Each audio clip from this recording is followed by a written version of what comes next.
Happy Monday to everybody in the Delaware Valley and beyond. Hope you had a wonderful, wonderful weekend for all you fathers. I hope everything went marvelously.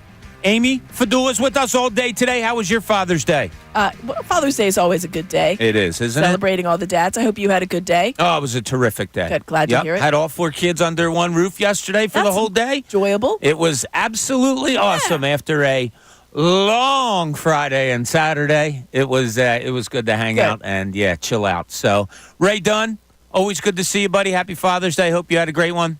Thank you. You're welcome. It's great to see you, too. All right, good. Good to hear it. We had, I have to, a little inside, we had a long drive. We flew down to Charlotte on Friday morning and then drove right back home, after we loaded our son's stuff and brought him back home. But we were in like Fart County, Virginia or something like that at 1:30. Did you take 80? What route? So we were on 81 for a while, 81, and then we went through West Virginia. It took us a different way, but we made great time. Better than straight 95. on through. We left 10:30 in the morning, stopped once for gas, and that was it. Straight on through, and we were home at 7:48. So impressive. It was good. It was a good day and all that, but it was like 1:25, and not that I let my wife drive. I'm not in, but she insisted on driving because I usually do all the driving.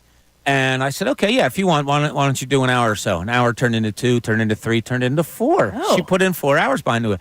But at like 1:25, she looks at the clock. She's driving. I'm just sitting there doing nothing.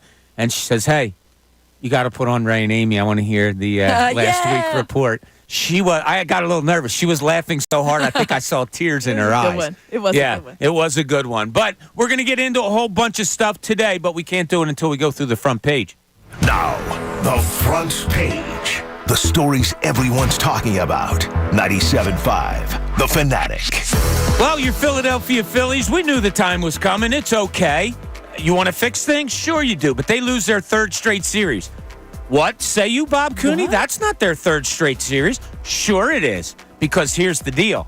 When they were in England, that wasn't a series. It was a 1-game series and then a 1-game series. Yes. So the second game they lost to the Mets, they lost that series. Officially, they've lost 3 now. I like the way Tom Alvord put it. It's the 3rd series they haven't won. Let's put it that way. Yeah, there you go. Yeah, so they lose yesterday 8-3 in Baltimore. Zach Wheeler, I think that was him. Like, it was the right number on the back. Physically. The name said Wheeler, right? Yeah. He still had that, like, kind of Ray type of beard. The red beard. Yeah, the former Ray. The former Ray before he found Razor. And, like, it looked like him a little bit, but he gave up 4 home runs. Yikes. 4 1/3 innings, 9 hits, 8 earned runs, 2 walks in a Zach Wheeler. First time he's ever given up 4 home runs in a game. So just crazy. Didn't like that at all. The Phillies cut it to 4-2 in the top of the 5th, but then gave up 4 runs in the bottom of the 5th. So that game was kind of out early on. On the bright side, if you want to look at things that way, which we like to do, or at least I do, Alec Boehm has gone 8 for his last 13 with 3 doubles, 5 RBI. That's cool. Also, and this snuck up on me, Eamon, I haven't talked to you about this. Sir Anthony Dominguez. Yes. He hasn't given up an earned run since May 13th. So over that span, he's pitched 10 2/3 innings, given up 3 hits, no runs, 2 walks, 10 strikeouts. A concern in the bullpen early on seems to have found himself.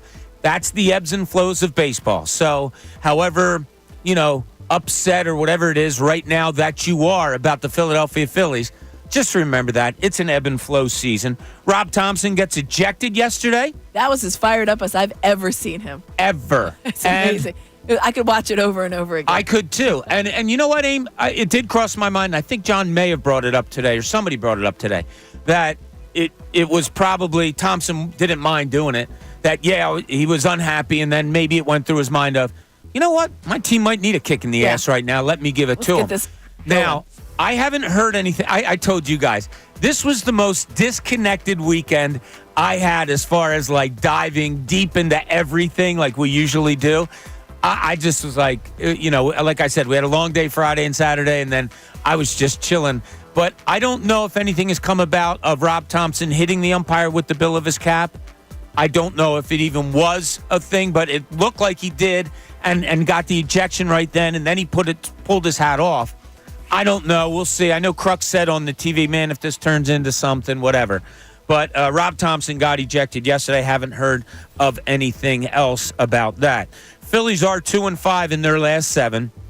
So they'll look to rectify that tonight as they go at 6:40 against the San Diego Padres. Christopher Sanchez versus Randy Vasquez. Tomorrow they go at 6:40. Aaron Nolan on the mound. And then Wednesday, also against San Diego, 1 o'clock start. Wednesday's going to be like 95-ish. So it's going to be one of those summer games.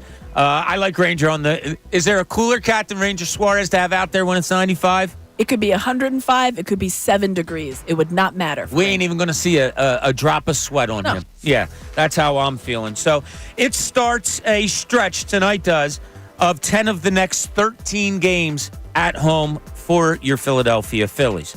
All right, moving on to Eagles. There's a lot of talk this morning about Nick Sirianni and Jalen Hurts, and the guys asked me on the crossover.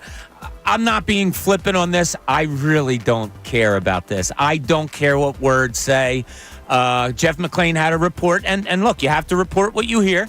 He got in touch with somebody at the Eagles who said, yeah, there were some bigwigs that were a little miffed at it or a little upset at it.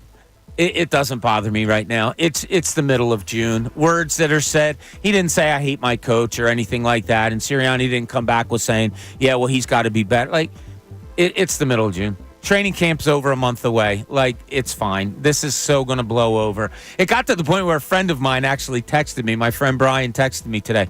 Who's going first after 2025? Sirianni or Hurts? And I know he was tongue-in-cheek, but I was just laughing. Look, Jalen Hurts is going to be here a hell of a lot longer than Nick Sirianni. Not that we're, promoting anything there, but that is not going to be a subject on this show. I just don't have feelings on it, Aim, and I don't. Right now, I don't think it's a talk. Yeah. Okay. All right, it's been good. discussed. Your 76ers, well, they have a draft next Wednesday, which is cool. NBA draft next Wednesday, so we have some time to get ready for that. I know I teased it before when we had Amy on, and we not that we got off track, but one of the subjects that we were talking about really hit home with people, and we got a lot of response to it. So we didn't get a chance to look at the NBA draft all that much and maybe who might be there for your 76ers. So we are going to take a closer look at that. Nationally, Dallas Mavericks are at the Boston Celtics tonight.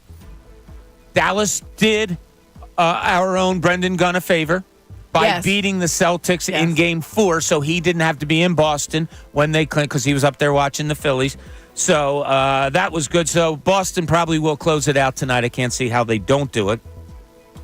Bryson DeChambeau, who Amy coined as a are we allowed to say this word? No, we're not. No? Can I hyphenate it? No. She didn't call him a nice name this morning. I'll tell you what, and I want to talk about this later on the show. He won the U.S. Open yesterday over Rory McIlroy. We were at a party, and I was sitting out back, and God bless my wife, because she was like, yo, what's going on in the U.S. Open? And I was like, oh, shoot, I forgot to. Oh, my God. So I looked it up at the 18th hole for both. So Rory's finishing up, and DeChambeau is teeing off. And how would you phrase it more? Did McIlroy lose or DeChambeau won? 16 and 18 putts are going to haunt him for a long time. Probably. Yeah, so you have that. His reaction, there was a lot being made of it. McIlroy's reaction of driving away kind of in a huff. Good. I would have snapped my putter and never played golf again. Right, like good. Are you kidding me? You want competition in golf? It's so easy to say, what's he mad at? He won over $2 million. That's not. Good. Good for him, and good that he's pissed off that he lost. He hasn't won a major in almost 10 years at this point. Yeah, God, they should have highlighted him winning a major. What was it, 11? It's been. I think it's been 10 years. 14. Yeah. So what? Yeah. Here's news also that I saw. Mookie Betts fractured his hand yesterday. Got hit by a 97-mile-an-hour fastball. Fractured his hand. They haven't. Their manager Roberts he didn't come out and say how long he's going to be out for. But that's a significant loss for them. I'm anxious to see how this affects the Dodgers, because we casually, oh, yeah, that's right, Trea Turner's coming back tonight. Casual. Trea Turner's coming back tonight. So the Dodgers lose Mookie Betts. I'm anxious to see how they react and if it's as good as or better or a lot worse than the Phillies did when Trea Turner was out. So, yeah, the Phillies are going to make a move today. Trea Turner's going to be back. He's going to be activated. There was talk about Johan Rojas maybe being the one that goes down to the minors. I got to tell you, we talked about it before the season started. I think we were all in agreement that I think Andrew was the only one that said, no, don't play him. And we were all like, no, give him. Wait, is this how it worked? I forget even how it worked. Yeah. I can't. Was Andrew the one that said? Andrew was the one that was, why is there no competition for this guy? Why are we just assuming he's the center fielder? Yeah. Right. So if it happens, it happens. He's a really good defender, no question about it. And as John brought up, he did win you a game against the Braves last year. But, I mean, is that when you're making up a team, is the top of your mind like, got to have that really good defensive, weak-hitting center fielder? No. Not with this lineup. No, I never really thought that. They gave him a chance. Yeah, so whatever they decide. What bothers me, and I was talking to you guys about this a little bit, very quickly, his swing does not look like it's been coached at all. He looks like a four-hole hitter looking to hit that 450-foot home run. I think you asked who coaches Johan Rojas' swing, and we said Johan Rojas coaches his swing. It appears that way. It's not a great. And he swings out of the zone a lot. It's very confusing to me, his approach at the plate, period, but I think the numbers bear that out. Yeah, and I would like to see more of the this season. Like Bryson Stott's struggling now, but that happens also. But I would almost like to see the no stride thing. I would like to see, wow, he really cut down on his swing. I don't know why. It looks like a wiffle ball swing to me. Just such a big He's like big swinging arc from ear to ear. Yeah. Like, the bat starts all the way back here and then it finishes like all he's the way going back for a home here. run when you're just trying to get on base. Yeah, just get on base. That's all you need. So we'll see how that plays out today. Rojas might be the guy that goes down. If he does, I don't know, is Brandon Marsh your center fielder and then you're platooning left field? Or are both sides of that field getting platooned? I mean, you could go Marsh, Pache in center, Dahl, Merrifield in left. That's probably what it's going to be. If I had to guess, I mean, you saw Marsh in center yesterday. They had him in his rehab assignment playing center. I think they were anticipating this. And to be fair to Rojas in this one, over the last 2 weeks, he is in 300. Like, at this time, he's the one that makes sense because everyone else is out of options. Right. Like, I don't think they want to risk losing Dahl. They don't want to risk losing Pache. So he makes the most sense to go down. It's just like if there was ever a time where he seems like he's actually starting to hit, this might be it. Like, yeah, it's tough reality for you. Yeah. But I think that's going to be the logical move of them because they want to keep the depth in the organization. Problem is you can't roster both Pache and Rojas. To me, it's a redundant player. Yeah, and you guys know what my wish was before, or my concern almost was that you had really light hitting left fielder and center fielder. Yeah. And that bothered me a little bit. So there was talk. I forget the reporter that they quoted on the morning show today saying that he talked to the Phillies and they said they want to get a starting outfielder and a fourth outfielder. Jim Bowden. It was Jim Bowden, okay. The White Sox have a guy. Yeah. I was surprised at that, though. Don't you? You have 3 guys on your rosters that could be the fourth outfielder. I mean, Pache could be your fourth outfielder. Dahl could be your fourth outfielder. Whitfield could be your fourth outfielder. All very light hitting. Yeah, but So we'll see. We'll see how it all plays Those are all out there. platoon guys, though, too. Yeah, but I also exactly. But I also thought it was funny that we're barely even mentioning. Oh yeah, 340 plus Trea Turner's coming back tonight. Right. What do you think that's going to be like, Game? Does that change thing? I'll put it this way because I have an answer in my mind. Who is that best for on the Phillies team? Who is it best for? Maybe that Trea Turner is back in the lineup as this team is currently constructed.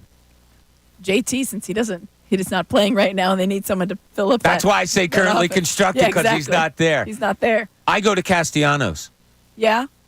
Maybe it takes if Turner comes back and is hitting and they pick up the hitting a little bit, maybe. And look, the Phillies are going to let him play it out. That's just what they've said. It's who they are. It's what Thompson believes in.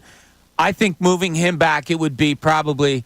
Let's see. You go 4 Bohm, 5 Stottish, Castellanos 6 maybe 6 or 7. 6 or 7 maybe, just maybe.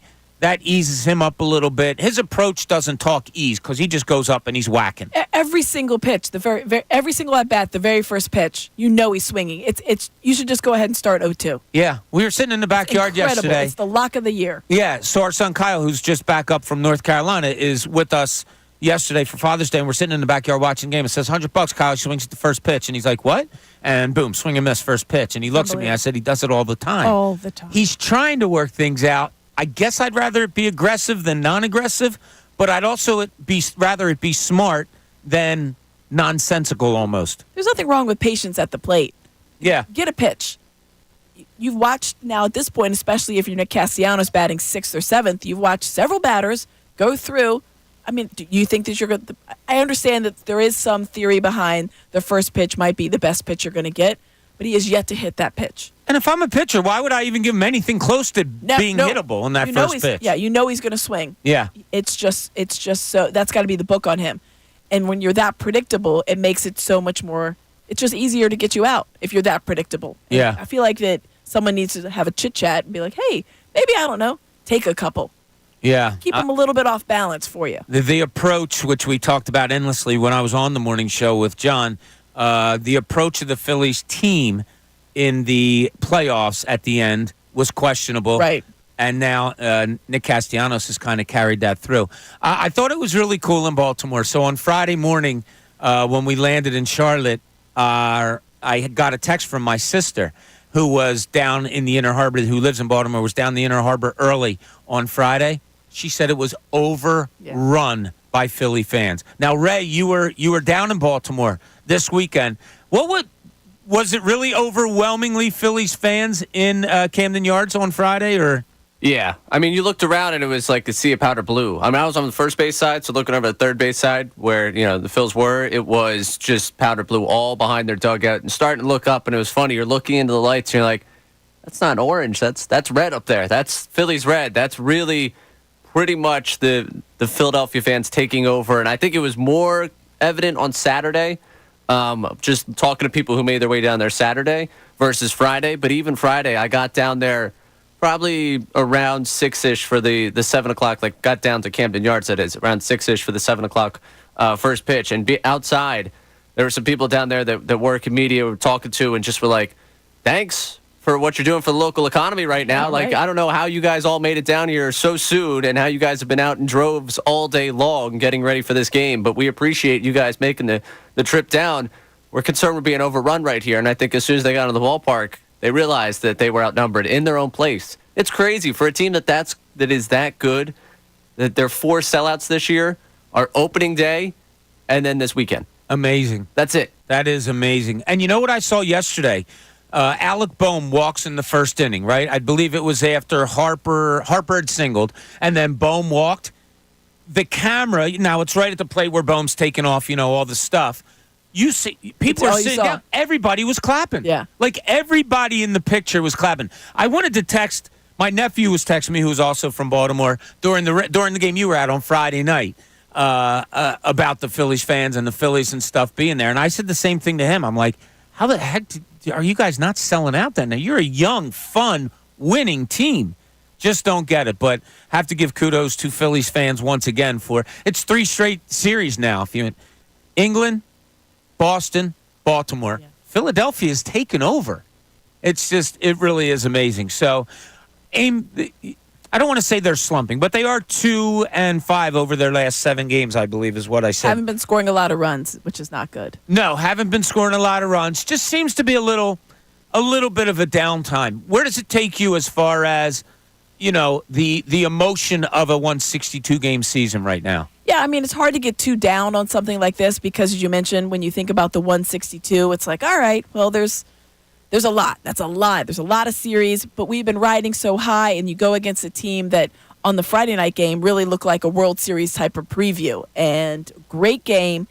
And Saturday, I think, started out as a great game. Obviously, the wheels came off on Sunday in a big way. But I thought, all right, is this a one-off? And we kind of talked about it a little bit when they had the series in Boston. Like, is this a one-off? I think it's when you have 2 or more of these, you start to think, okay, well, you just don't want it to snowball. There's just no scenario that you think like, uh-oh. Because there are problems that are happening. Like we obviously have talked about Nick Castellanos batting right around 200. We're just going to have to live with it. He might get to 225 and think that's what we're going to have to live with.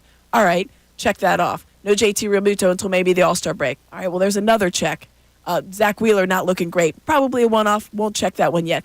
Bryson Stott really struggling. I'll check that. So now you have three things that a little bit of cause for concern. So when I start to build up that, I'm not saying I'm like panic mode, certainly not for a series in June, mid-June at that, but there is definitely some kind of like in the back of my mind.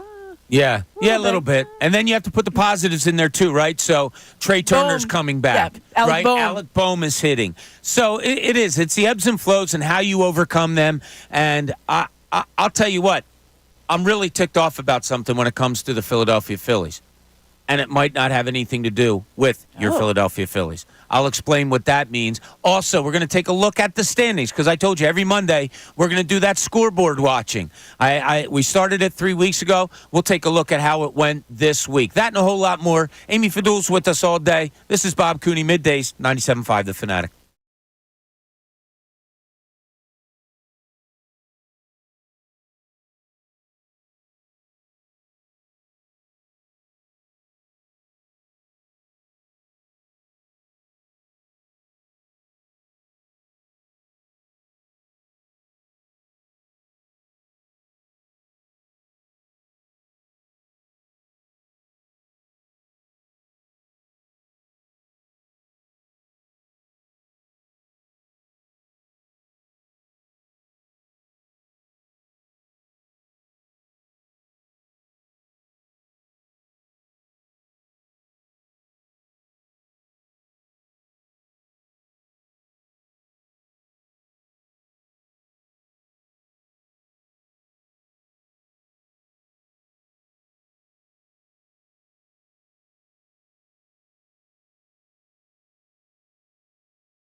Hope you're having a great Monday out there. Get ready for that warm weather. It's coming. Oh, it's bad. I was looking up. Ray, let me tell you what the weather's going to be like. Because I failed in my duties this weekend to keep you abreast of where, but I never know where you are because you are such a world traveler.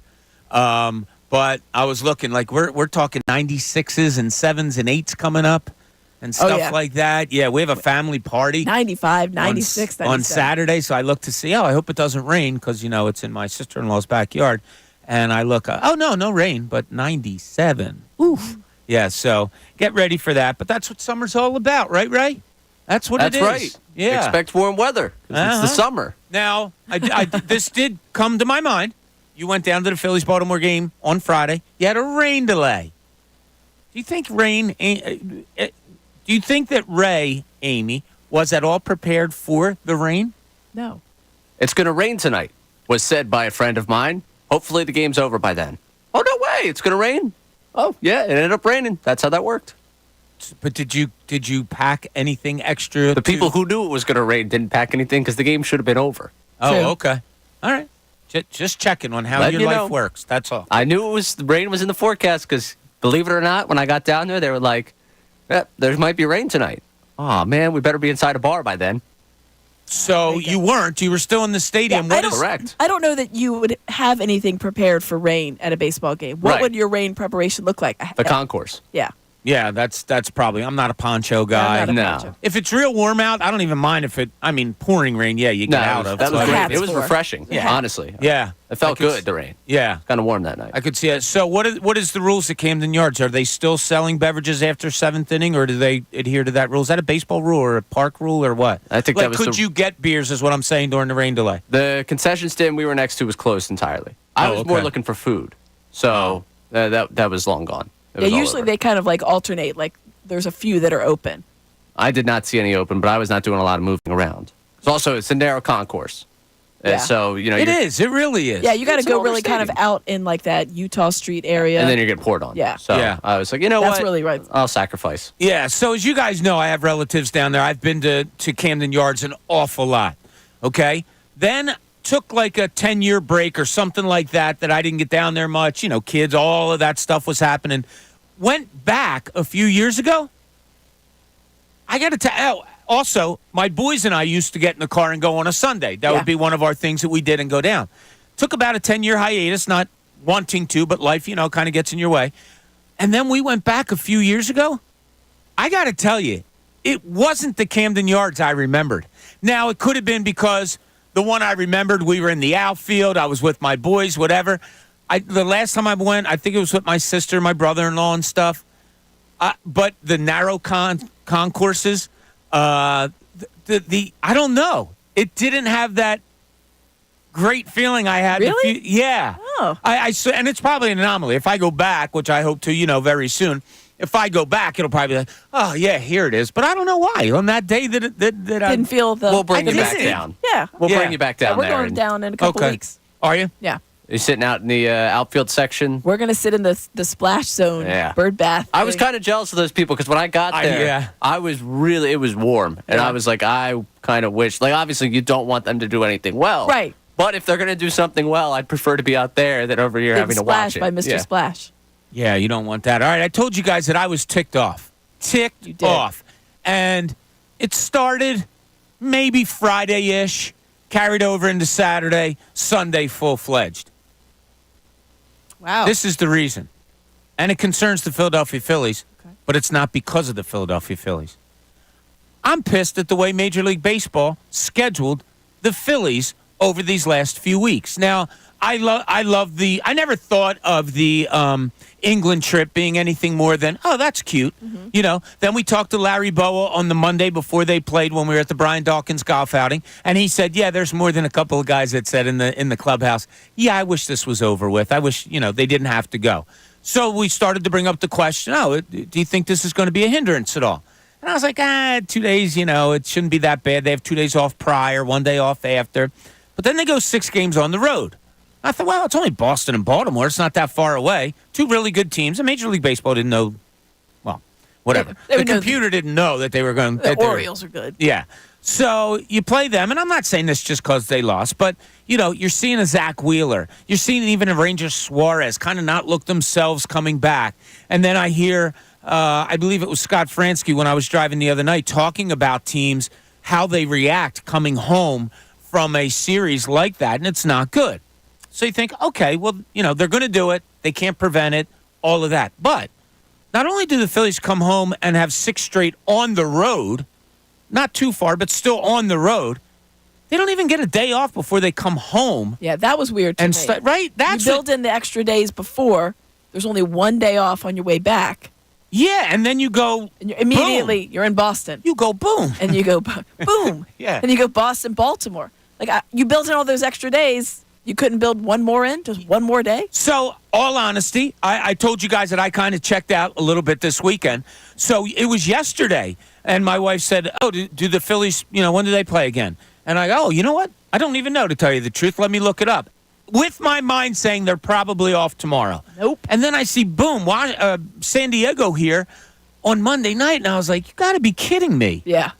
I don't know. Right back at it. Yeah, it ticked me off a little bit. I thought there was I thought the scheduling thing, one, for me, like baseball, and we talked about this, I think, a little bit. The fact they had the Dodgers-Yankees series the same weekend. Yeah. I was just like, really? I mean, I get it. It's at night and it's different time zones and stuff, but I thought this is your marquee event, this London series, and you put a matchup that even if you didn't know completely, it's still the Yankees and Dodgers. Yeah, you want to watch it if you're a baseball fan. So it's like, I was like, why wouldn't you split that up? One extra day. I thought there was a lot of weird things. Yeah, and what Fox did in their pregame, I think Ray and I were texting back and forth. It might have been the three of us. Really? Your pregame that show was for so weird, right? And they walking They did around. a whole Dodgers-Yankees pregame show right before the Phillies played the That was the Mets. weirdest thing. They're all sitting there. It's all those Yankees. They're all sitting there talking about the Yankees and Dodgers. I'm like, oh, Nuts. there's another game's going on. Yeah. About it. Okay, never mind. You guys are good. So a lot of Phillies talk going on today as Trea Turner's coming back. Yeah. Cody Clemens is scheduled to come back sometime soon also. Like, that's somebody that we're not really talking about, and there's somebody's got to go. When somebody comes back, somebody's got to go. So there's going to be a lot of movement going on. Is Johan Rojas the one that's going to be going down to the minors? A lot of talk of what that is. And Dave in Warrington wants to talk about trade prospects. Dave, you're on 97.5 The Fanatic. Yeah, hey guys. So I want to talk about that because number one, I feel like a lot of people on Twitter that I've seen are talking about trading for Robert or whatever, including Rojas in that deal. And we have Crawford right behind him in a few years. And I know Rojas isn't really that good right now, but Caba, if you want to maybe replace Stott at one point, Miller. So to me, we don't need to clean out the farm. And it kind of starts back with you complaining about the schedule, because you are right. I think people are starting to panic about that. To me, it's just a bad scheduling, as Doc Rivers called it, schedule loss. So I'm not panicked, and I just want to have sustained success, unlike the 2011 fall apart type thing, 5 years. It's not enough for me, especially with the contracts that we currently have on the books for a lot of years. Yeah, and I appreciate it, Dave. Thanks. As far as prospects go, I've always been the guy of give me the known commodity. Yeah. Prospects, how often do they, really work out the way you see, especially top. But I'm not going to go there right now. I did see some people saying, God, I read this to you guys this morning. Castellanos sucks. You got to trade him. That is like the biggest oxymoron you can say in all of sports. If he's not good, this guy sucks, so let's trade him. No one wants him. Yeah, okay. Excuse me, worst GM in baseball. I want to trade you a guy that's underperforming. What do you give me? Yeah, exactly. Can I get a really good hitting outfielder as opposed to the one that we have here now hovering around 200? Castellanos, Amy and I were talking about it a lot. We brought it up earlier today. I don't know if you agree with Rob Thompson or not and just keeping him in there. I guess you have to.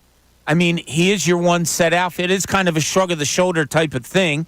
I guess Rob Thompson thinks that Castellanos' reaction to being sad would be negative on him, but how much more negative can you get? I mean, it looked like for a second you were going to get something positive going his way. And I still want to believe that. I still think that he does have it in him. when you're watching, and I know there's some people on YouTube like, oh, everybody swings at the first pitch. No, they don't. No, they don't. Not everybody swings at the first pitch, especially when you're batting 200. Not everybody swings at the first pitch. And to this point of like sitting him, what's really the alternative?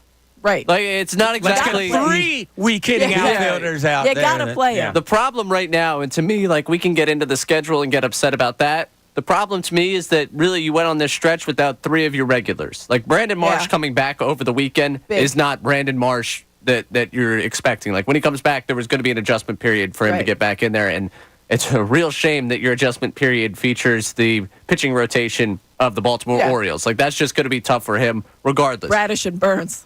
It's a Yeah, tough one, sorry too. about that. Yeah, let's see if we can get you back here against the Padres. You're already without JT. You're without Trea Turner. Like at some point, this was going to catch up with you. Yeah. And I think that's what happened this week. Because I look at Saturday, they end up losing 6-2. Taijuan Walker did his job of keeping them in that game. Gregory Soto came in with inherited runners and got out of the inning. How about that? I'm sitting there like, whoa, they got a chance. But ultimately, in a weekend where you only score 5 runs between Saturday and Sunday, probably not going to win a lot of times, especially with the team going as good as the Orioles. So I think at this point, you've just had so much happen to your lineup, and you've got Castellanos who's underperforming. You've got Stott who's underperforming. Like you're asking like 4 guys to carry the offense right now. So the return of Trea Turner is welcomed because I think right now you need that punch, and you certainly can't have Castellanos hitting 2. Like I understand yeah. that's where this lineup goes right now with how undermanned you are. But Trea Turner, I am so thrilled to have you back because I can't watch Castellanos bat second. No, I agree with you. He's And 6 or 7 for me. I brought up, we brought this up last week game, right? We said, oh, man. Yeah, with JT Before before Real Muto yeah. got hurt, we Ooh, what do said, you do with when him? Turner comes back, you throw him at the 2-0. I think we all texted. We're like, well, that solves that problem. Yeah, exactly. So, now you're getting exactly what you want. Hey, the 10 o'clock hour, it's brought to you by Window Nation. Take advantage of Window Nation's 50% off sale on all style windows. Plus, make no down payment with no payments and no interest for 12 full months. Call 866-90-NATION or visit windownation.com. All right, I want to kind of try to juggle your memories a little bit because I can't believe it's been this long since this happened. I'll let you know what I'm talking about when we get back. Plus, hey, look at Ricky out there juggling balls. So when we get back, what? He's out there juggling. When we get back, we'll talk about that. Also, a little bit deeper of a look into what Trea Turner may mean coming back to your Philadelphia Phillies. This is Middays 97.5, The Fanatic.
Welcome back as we approach the 11 o'clock hour here on Middays, 97.5 The Fanatic. I'm Bob Cooney, along with Amy Fadul and the... Ooh, I don't know. I was going to say stupendous. We already said that Yeah. because it made me think of superfluous. No superfluous. Completely necessary. The completely necessary Ray Dunn. That almost sounds That's sarcastic. Right. He's That's completely necessary. We absolutely need this guy. We do have to have him. Yeah. All right. We'll give it to you, he's Abe. clean shaven. Should I go with that? The clean-shaven clean-shaven Ray Dunn? Yeah. We'll save that for another time, but yeah, that's good. Why the Refreshed? clean-shavenness? Refreshed from Sunday. Raymond? Yeah, refreshed. Refreshed. That's kind of Yeah, it. It's really warm out. The whole beard thing was just kind of a drag, and I'm not going to clean it up. I'm just going to get rid of it and start anew. Good move. You know? Yeah. I was said this was going to be a summer scruff, and then I immediately went straight beard, and now I feel bad. So I'm going back to trying to keep it a little bit cleaner. You look good either way, Ray. No, I don't. Maybe some people prefer scruff. Maybe others prefer clean-shaven. I went into It's whatever radio for you a decide. reason. Yeah. There's no need for my appearance to be that great. I gave up on that a long time ago. Yeah. Yeah, when you don't You have a used lot to to do work TV. with, who You cares? did TV like once a week. Huh? You used to do TV like once a week. Yeah, I know. And Mindy, and I would go into the makeup girl, and she'd be like, "Oh, geez, sit down." Like she had her work cut Oh, out geez, for her. no, she yeah. Yeah, she would be like, "Man, this is why I get paid such good money is because of this." But it was funny. I was just writing down lineups and what it's going to be, what it could be, what it was. And not that it's a whole lot different, but it kind of is. Like, so this is what we're going to get tonight, right? Kyle Schwarber will obviously lead off. But tonight, you get Trea Turner back. And we were talking before last week about, where do you put Turner and all that stuff? Well, sorry. For better or for worse, boom, you're the number 2 slot. And he doesn't want any rehab assignment. Let's go. I'm fine with that. Me too. Yeah, with Let's the guy. do it. Yeah, I think the guy knows himself well enough that he's okay. So your lineup tonight and moving forward for the time being will probably look something like this. It's going to go Schwarber, Turner, Harper, Bohm, Stott, Castellanos, Marsh, and then your, Whitfield, Pache, Dahl, whatever, and Stubbs / Marchand. Is that okay? Like, where does that put you as far as a lineup right now? Yeah. There's some question marks in there, but I feel like it's okay. That's okay. Top of it, I feel better about. Yeah. But there's some hesitation there, right? Why? Yeah, and I guess reasoning why. Because here's your normal. Here's what it's going to get back to at some point. Schwarber, Turner, Harper, Bohm, Stott, Real Muto, Castellanos, Marsh, left fielder / whatever, Right. and then catcher. and then no, that'll be it because Real Muto will be back. Real Muto. Yeah. You said Real Muto. And sorry. it'll be your left fielder because I guess Marsh that's- is going to now play center. After the All-Star break. So the 6, 7, 8 right now doesn't compare to Real Muto, Castellanos, Marsh. I think Marsh. I don't know. I'm in on Marsh. I don't think the Phillies fully are. No. Fair to say. Well, I mean, and the thing is, it's funny. We talked to John Kruk on Saturday when Brandon Marsh made the return. He's like, before the game, and he was like, he's an everyday player. Ben Davis said it. John's like, just play him every day. I get it with the left, right. Stop. Just play him every day. It's that we're at that point in the season. And I tended to agree with him. I What are think we with doing? the other alternatives, like at this point, I feel like I know what Pache is. Whit Right. Merrifield hasn't given you No. what you're looking for, and especially if you want to start messing around with left field, and today's gonna be Dahl, tomorrow Pache, Merrifield. Let's see what works out over there. Yeah, all right. Let's keep the carousel over in left field. I'm okay seeing what Marsh is right now because I'll be honest with you, I understand why the Phillies are going to do probably what they're going to do with Rojas. The Pache experience for me, I might be hitting my end of it, truthfully. Like, if it had to be one of them, I think Rojas is the higher upside of the two. I would probably keep him around versus Pache if all things were equal. I understand why they're not going to do it because they don't want to risk losing him. right. But I'm starting to feel like I have a known You already commodity. have a Pache in Rojas. And Yeah, Rojas is a better version to me. And you have, weak hitting, great outfielders. I don't need 2 of them on my roster. I said this at the beginning of the year that I didn't need Pache. You did. You've had 3 years of seeing a guy hit 178. Sorry. Let him be somebody else's growing point because you're already doing that with somebody else. So I'm good with Pache going. Rojas, I'm fine. The only thing that's ever bothered me about Rojas, and I totally messed it up last week by calling him some other name, was his lackadaisical play a little bit. Yeah. And I see it in the outfield still with the jog and one-handed stuff. Sometimes the lazy throws, sometimes the throw to the wrong base. You can't do that when you're labeled as such borderline Major League Baseball player. Yeah. You're there as a defensive player. I need you to be exceptionally crisp in the one aspect of your game that we are pretty confident in. Yeah, so that's just where I stood with that. We'll see how it all plays out. But people are asking on the YouTube page, do we know what the corresponding move is when Trea Turner comes back? We don't yet. It'll be announced today. We're wondering if it's Rojas. The reason, sorry. Well, the reason will probably be Rojas, and I think Ray said it pretty well, just because of everybody else. You can't. They'll get snatched They don't up. have options, Yeah, yes. so that's the thing. Rojas, you have the to me, you're kicking the can further down. It's a move you're going to eventually have to make between Pache and Rojas. Yeah. But this staves that off just a little bit. Yeah, and somebody just said on here, Daniel Miller, Marsh needs to play every day. Totally agree. Yeah. I do. Him and Bryson Stott, now it's ramp-up time. I don't want to see Stott on the bench against left-handers. I let's go. I just, I want to see that, but that's all it is. All right, I teased something earlier about, see if you remember this, because it leads to something else. Do you guys remember the last game of the Flyers? Yeah, that's okay. Let's move on. Do you guys remember specifically, some things about the last game, the Sixers and the Knicks? I mean, I do. Yeah. We know that they lost and all that. Because I was going through my memory yesterday, and I'm sitting in the backyard enjoying a wonderful Father's Day with my family. God, that seems so long ago, doesn't it? Does it not seem so long ago? Knicks? I'm being serious. That the Sixers lost to the Knicks, that the Flyers ended their season. Yeah, I remember the end of the Flyers season just because you remember a lot of things had to shake their way and then it didn't. Yeah. So. But doesn't that not seem a lifetime ago? It does. And both of those seasons aren't over yet. The NHL's still going on, and so is the NBA. It comes to my point of, I read a story last week that somebody was disappointed in both the NHL and NBA finals because they're lopsided and the play isn't all that good. Are playoffs too long? Are we getting to the point where we're watching teams that are just totally on their last cylinder and expecting to see great hockey, basketball, baseball, whatever it may be? I just really have gotten to that point over the last few series of, my God, I'm not watching great basketball here. I'm watching two rundown teams. Maybe you don't feel that way. It's just a feeling that I got, and I wanted to ask you guys. I think I felt that way when I watched the Mavericks for the first 3 games. Yeah. And Boston's now playing without Porzingis again.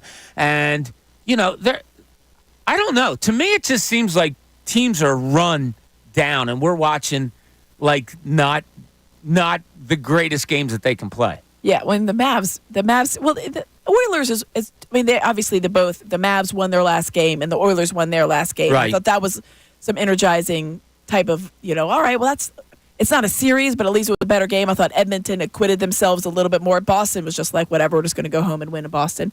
To me, Edmonton at least looked like they came to play.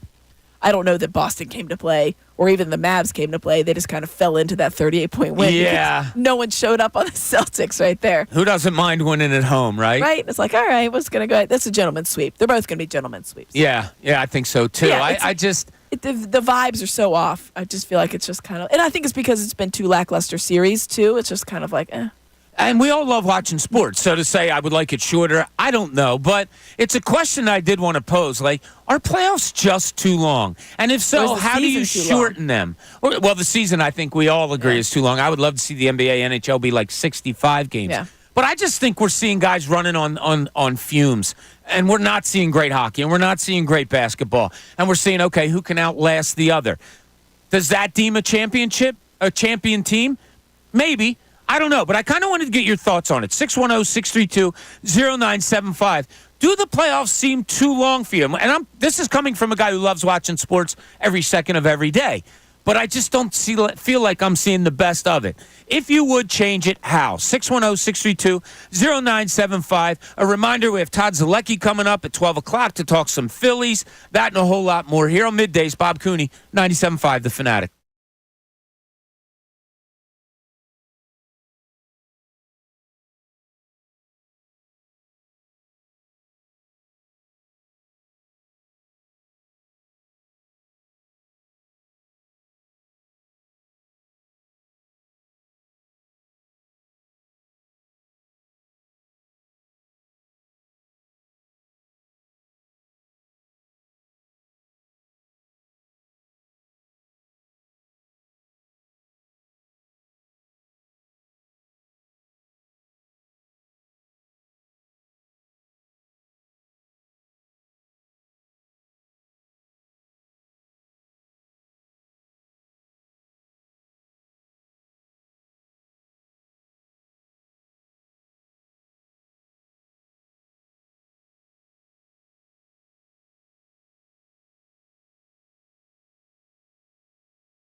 O'clock hour as we talk a lot of Phillies today.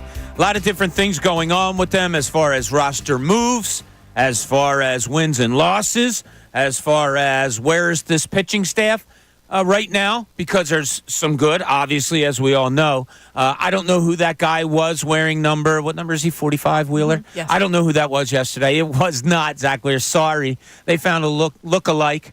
That's a rough Somebody. one. Yeah, that You wasn't also him. see the absence of JT Realmuto and things like that. Which was Tom, glad you brought that up. Something I wanted to bring up this hour to talk about.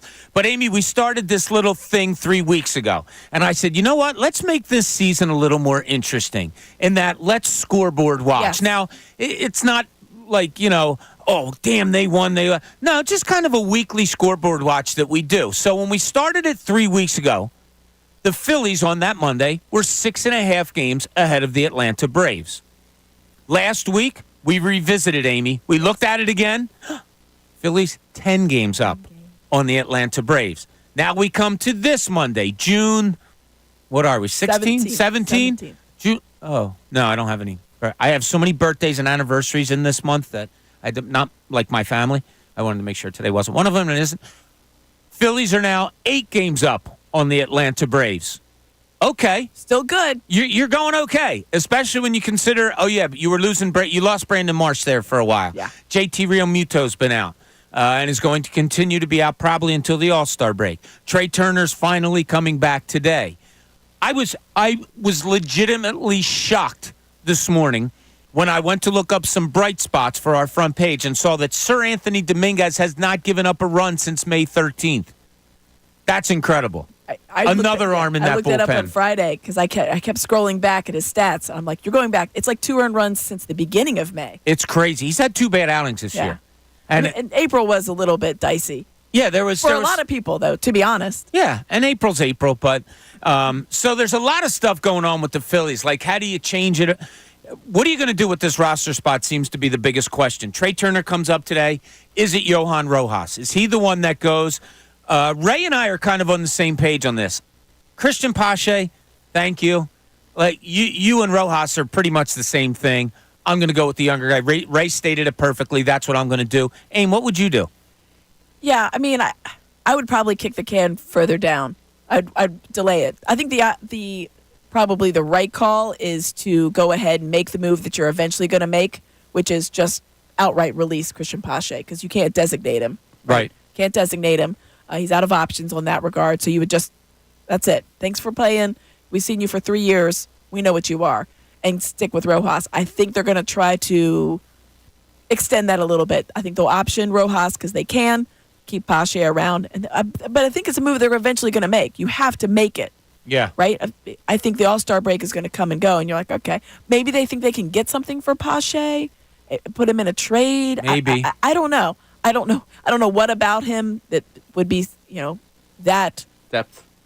Yeah. I think that's it. I think maybe that's like you could talk somebody into some depth on there. Well, no, I think from their side. You look at what we're talking about with you've been without Turner, you've been without, it's not someone that you think is doing the job exceedingly well. Right. But with it's someone that. and Merrifield that can both play in the outfield too. But they can't play center. True. I think that's more the concern. see. You see Brandon Marsh go down, you're like, okay, Rojas and Pache, having them in this organization is redundant. But if Marsh, tomorrow night realizes, ooh, that hammy's not great, and we're without him again. Okay, you have Pache and Rojas in this organization where you can kind of work your way back of who can play center because you don't want a situation where we're talking about, hey, that Kingery guy down in AAA played center at one point, right? Let's see if he can come up here and do it again. No. I think that to us is Trea Turner. no. Stop it. Yeah, I know. Speaking of people coming off of hamstring injuries, I'm not putting him out there. Let's put him in center field. Stop it. No, Nope. that's a no. That's a no. Don't even think it. Don't even imagine thinking it. Like, you've already seen what Rojas is as an everyday player. And as you said, Ray, over the past 10 days or whatever, he's hitting 300. And maybe that's starting to come around a little bit and all that. He's going to be a starter here if he stays here. If Pache's here, I don't see him being an everyday outfielder. Unless it's out of necessity. And you know what he is. Is he going to grow as a player? Look, if the Phillies keep him here, he's probably not your everyday center fielder. So is he going to get better without getting at bats? No. Is Rojas going to go down? I guess my point is if anybody's going to get better facing Major League pitching, it's going to Rojas. be Rojas because he's going to get the chance more so than Pache.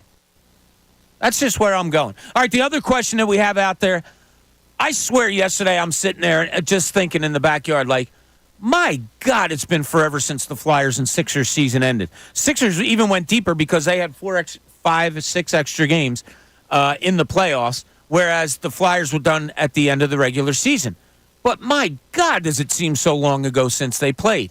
Do you feel the same way? And if so, what would you like to see change? Because I just don't think we're seeing very good hockey and basketball right now, simply because these teams are just so worn out. What do you think about that? 610-632-0975. Mick in South Philly has an idea. Mick, you're on 97.5 The Fanatic. How you doing, Bob? How you doing? Good. How about you, buddy? Doing? How you doing? For that, how you doing? She's doing great, Amy? too. Hi, Mick. How are you? I'm sorry. How you? We're good. I was saying about with the NBA. I think it's time for them to start mixing up like how they do the conferences. Mix the games up. Mick, give us a call back because your line went breaking out. up. Yeah, you're breaking up pretty badly there. I couldn't get the gist of what he was saying. Yeah, so I couldn't thought maybe he was understand going there, but because you said do it at something else. I wouldn't mind seeing a reseeding. I agree with that. I absolutely agree with Especially in the NBA. I wouldn't mind seeing a reseeding. I always think you should be awarded as the best team playing the worst team. I agree. A reseeding is, I don't understand it. Now, in baseball, more so, I'm sorry, in basketball, more so than maybe baseball, football, you have to share the arena. Yeah. So I It's guess. a little bit harder. Yeah, I guess that's why you have to plan it all out. It's kind of crazy, though. It's just crazy when you see some of that. But It is kind of crazy. All right, also Mick, shorten them. I'm sorry. Let's try Mick once again. Mick, go ahead, buddy. How you doing, Bob? There you that's go. better. Now you're good. All right. Yeah, I was saying that it needs the NBA needs to start changing some things now with the seat, and like for instance, like you got all your 8 teams that make it in the West, all your 8 teams that make it in the East, and then when they all make it after the play-in, then you have a mix all the teams up. Like the Sixers could play Dallas in the first round. See what I'm saying? So I hear you on that, Mick. Here's the reason that they're a little reluctant, and it's the travel and the timing of it all. Yeah. Oh, okay. I gotta say because if they did that, the NBA, I think it'll blow up. I think it'll be even bit better than what it is. Yeah, Because I hear you. Mick, thanks so much. Appreciate it. You're starting to break up a little bit again. You're not going to have a first-round series of Sixers-Phoenix. And you can't. You can't be going back and forth that badly in a first-round So that series. would be an amazing first round. Yeah. I hear you. Like, would that be better if you had 1 through 16? And maybe shorten the series. Yeah, now, obviously, they used to, back in the day, you'd have the 5-game series to start things off. I don't hate that idea. I don't hate that at all. No. And maybe. Just for the preliminary ones. Yeah, maybe 2. You know what? And also, can we just be honest and get rid of the play-in? Thank you. Like, stop. Thank you. Why do you play 82 games to say, but no, let's give you another 1 or 2 you know why so they you can do it. really prove. You know why they do it. I Because know, it's everybody does. What's this presenting sponsor of the play-in? Well, no. It's been so long, I forget what the presenting sponsor of it is. Yeah, because it was played 8 years ago. They want to have the 9-10 teams get excited. Screw the Bulls. All right? Forget Chicago. Forget Atlanta that. had That's literally 18 it. people there for their playing game. Like, I nobody. And think it's Atlanta the- was like, Yeah, what? it's the worst for the 7 seed. Like we're in. We're not even like kind of in. We're in, and now we have to play somebody else. Yeah, that's 8 Maybe games under twice. 500. Like, they stink. It's like you knocked a guy out, and now he gets up all I got to knock him out again? Like, Yeah. can't I just be the 7 We already seed? beat you. I am so done with also, that. like, look at the tiebreaker last year. Orlando got in that spot because of winning their nonsense division. Yeah, exactly. The Southeast. The nonsense division. Give me a There's break. like, if I went around to the arenas, in any NBA arena, and asked somebody to name not just a division, their team's division, I would think I would get like a 40% response Yeah. rate that would be accurate. Yeah.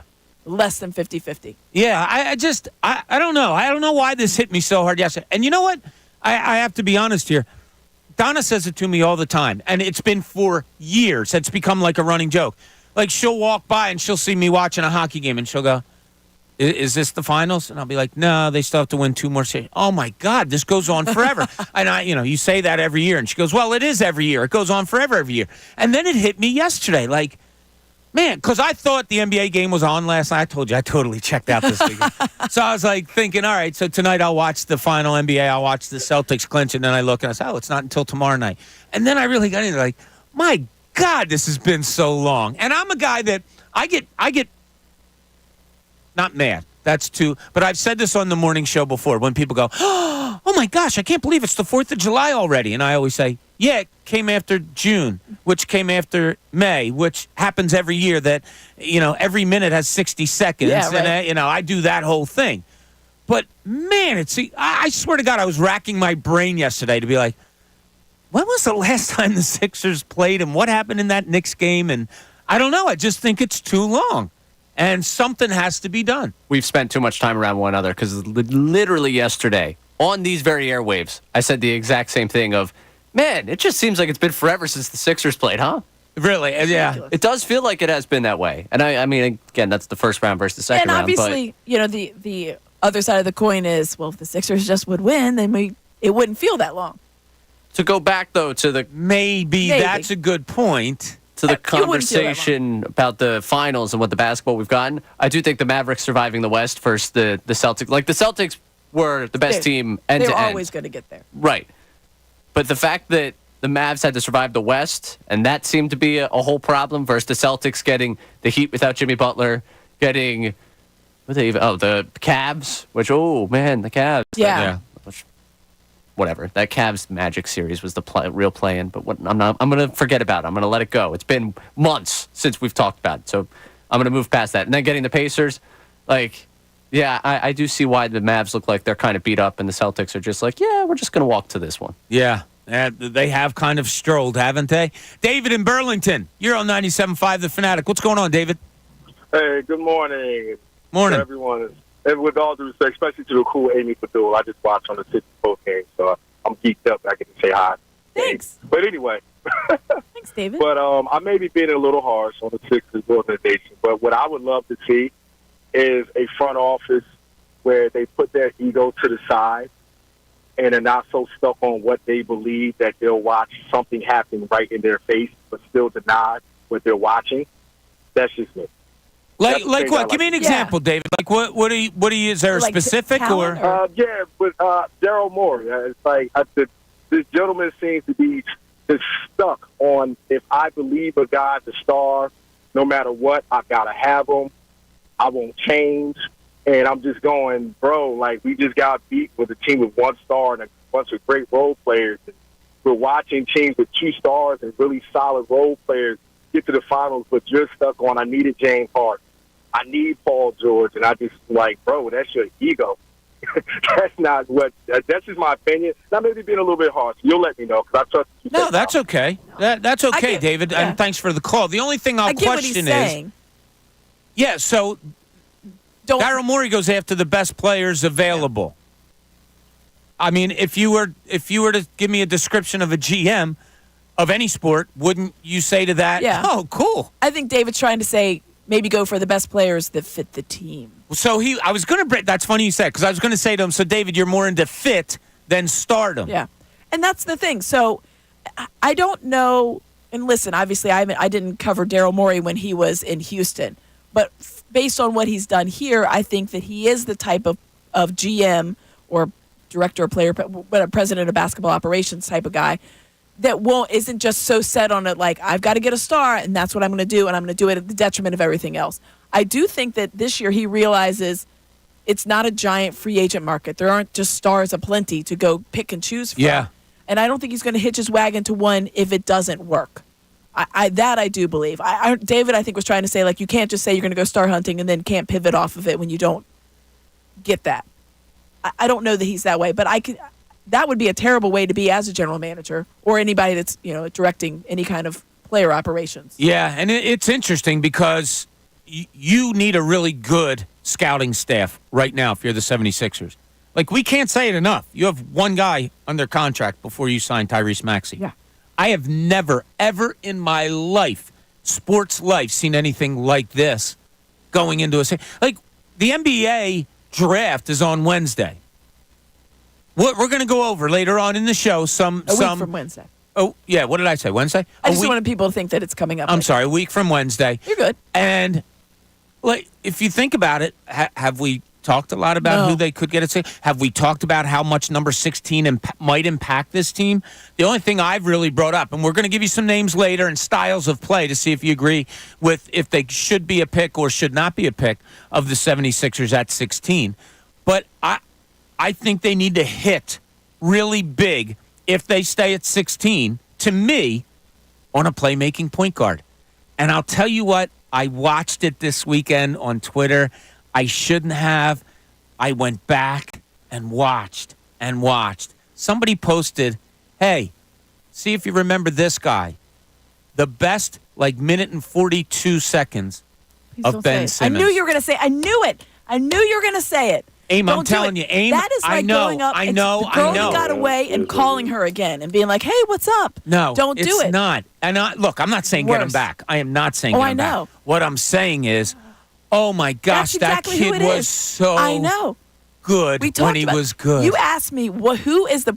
I know. What is the team you need around him? I said, you had it. You did. You had it. Yeah, and I think somebody tweeted at me this weekend.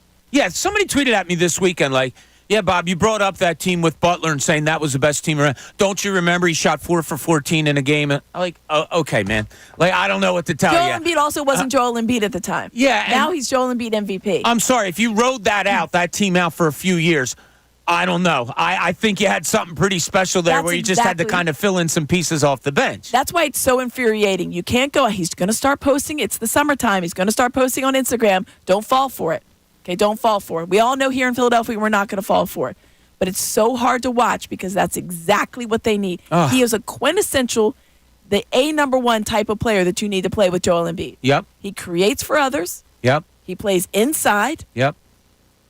And look at the speed with which he can get up and down the court. It's mind-blowing that he hates basketball as much as he does. Why are we trying to hurt ourselves, Amy? I'm sorry. I shouldn't have brought it up. I knew you were going to say it, too. Keith in Bucks County, you're on 97. You did this on a Monday to us. I'm sorry. Keith, you're on 97.5 The Fanatic. What's going on, Keith? How you guys doing? Bring us back, Keith. Bring us back. All right, first of all, the reason it's too long, and I'm a lot older than all of you, when the Flyers were winning Stanley Cups, you played every other night. That was it. You traveled on the off day, and you played every other night, and that's the way the playoffs went. And they reseeded every round. So both the Flyers and Bruins were awarded because they finished first in their conferences. At that time, it was just East and West. And the top 8 teams in each conference made it. You seeded them 1 through 8. That was it. Yeah. The NBA, on the other hand, has decided that, hey, this is a good idea. Let's extend the season even more than the 82 games we already have. This play-in tournament is a waste of time. If you don't finish in the top 8, we'll see you next year. That's the way that should be. You get teams like Denver to play Minnesota in the second round, where if they had reseeded, they would have played probably Dallas. That's what this does. It brings teams that don't have the record into a finals they really have no business being in. Dallas didn't have a chance in this. People were saying, oh, this could be a classic series. It's not a classic series. The Boston Celtics have slept-walked through the first 4 games. They're up 3-1. It's not going to happen. They're going to lose Game 5. The other thing is this. They have this schedule. Why are there 2 days off between Games 4 and 5? Yeah. You're still in Dallas. Yeah. I hear you. Keith, great points. Appreciate it. I'm sorry, great points. We're up against it a little bit. I don't have much problem with what he had to say. There's so many different things that come into play now that we all know about, NHL, NFL, NBA, baseball. I would love to see East and West again. Right? I would. 1 through 8 East, 1 through 8 West, and reseed, and boom, here you go, and a 5-game series to start it off. And sometimes you make things too complicated by thinking too much, and I think that's what's going on and maybe why these playoffs just seem to go on forever. All right, when we get back, we'll talk about this a little bit more. Mike wants to talk about Rojas maybe getting sent down today as the Phillies are going to activate Trea Turner, and he should be in the lineup tonight. We'll probably have a lineup before we get out of here today. Todd Zolecki is going to join us at noon to talk some more Phillies. I also have a lot of more questions that I have to ask you because you know that's what I love to do. This is Middays. Bob Cooney, 97.5 The Fanatic.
11:30 here at 97.5 The Fanatic. Thanks for joining us. Hope you're having a great Monday.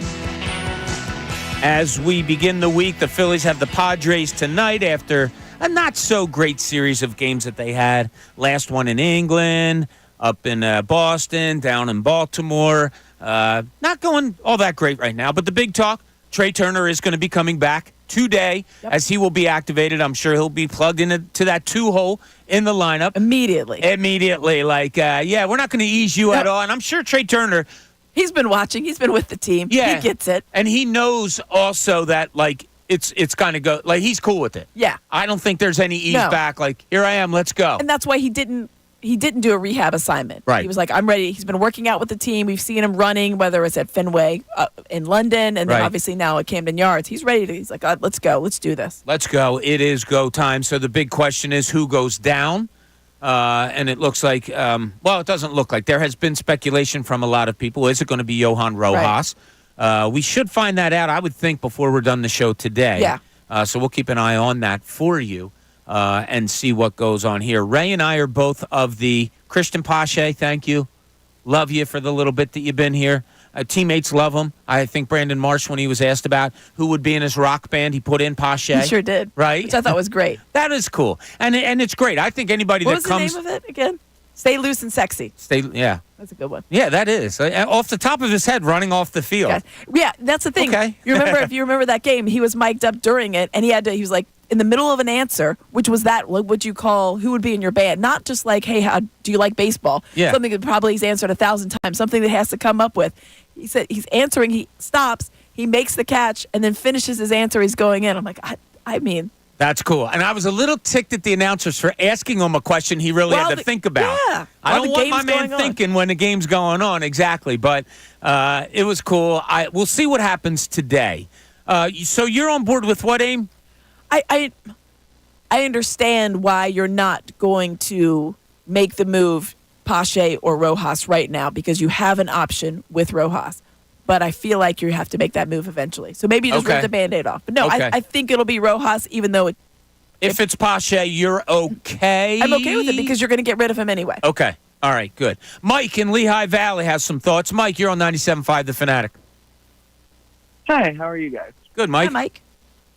So, I'm on the same train you are, Bob. I think it should be Pache or even Merrifield. I know they paid a lot for Merrifield in the offseason, but he hasn't really lived up to it, and his bat speed is, like, really bad this year, I saw someone mention.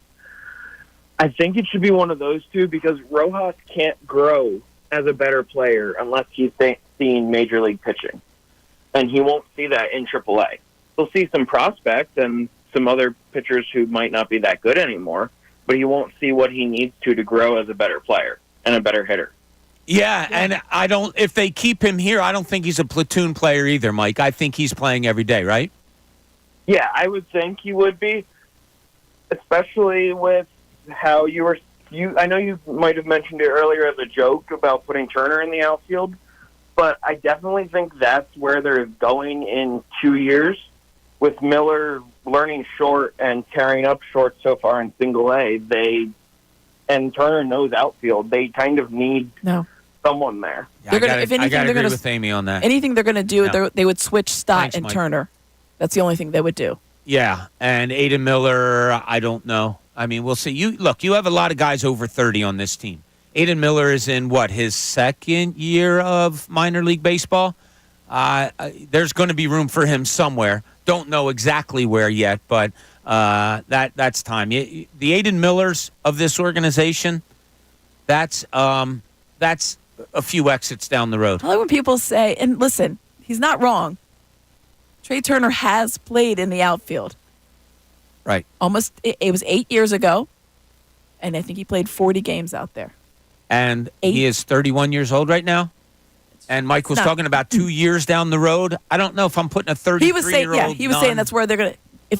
If they do anything with Trea Turner in 2 years or in a year, it'll be flip-flopping him and Bryson Stott. I think that's the only move that they do. Yeah, I don't see him becomes leaving shortstop. The infield. He goes Yeah, no, I think I totally agree with you, Amy. Yeah, so I'm sorry. Trea Turner comes back tonight. I hate to say expectations, but Oh, you can say them. Well, how much does it mean to the? I think it's coming at the perfect time. Look, you just had this really. If there's something over the last 10 days I really have to commend the Phillies for, the baseball's been a little rough. But the timing of the JT Realmuto surgery, perfect. I think the timing for Trea Turner coming back, perfect. And it's not just because they're on this little, slump or whatever. It's because they looked at the schedule, saw the England, saw 6 straight on the road. Take a deep breath, guys. Let's get home. Let's play.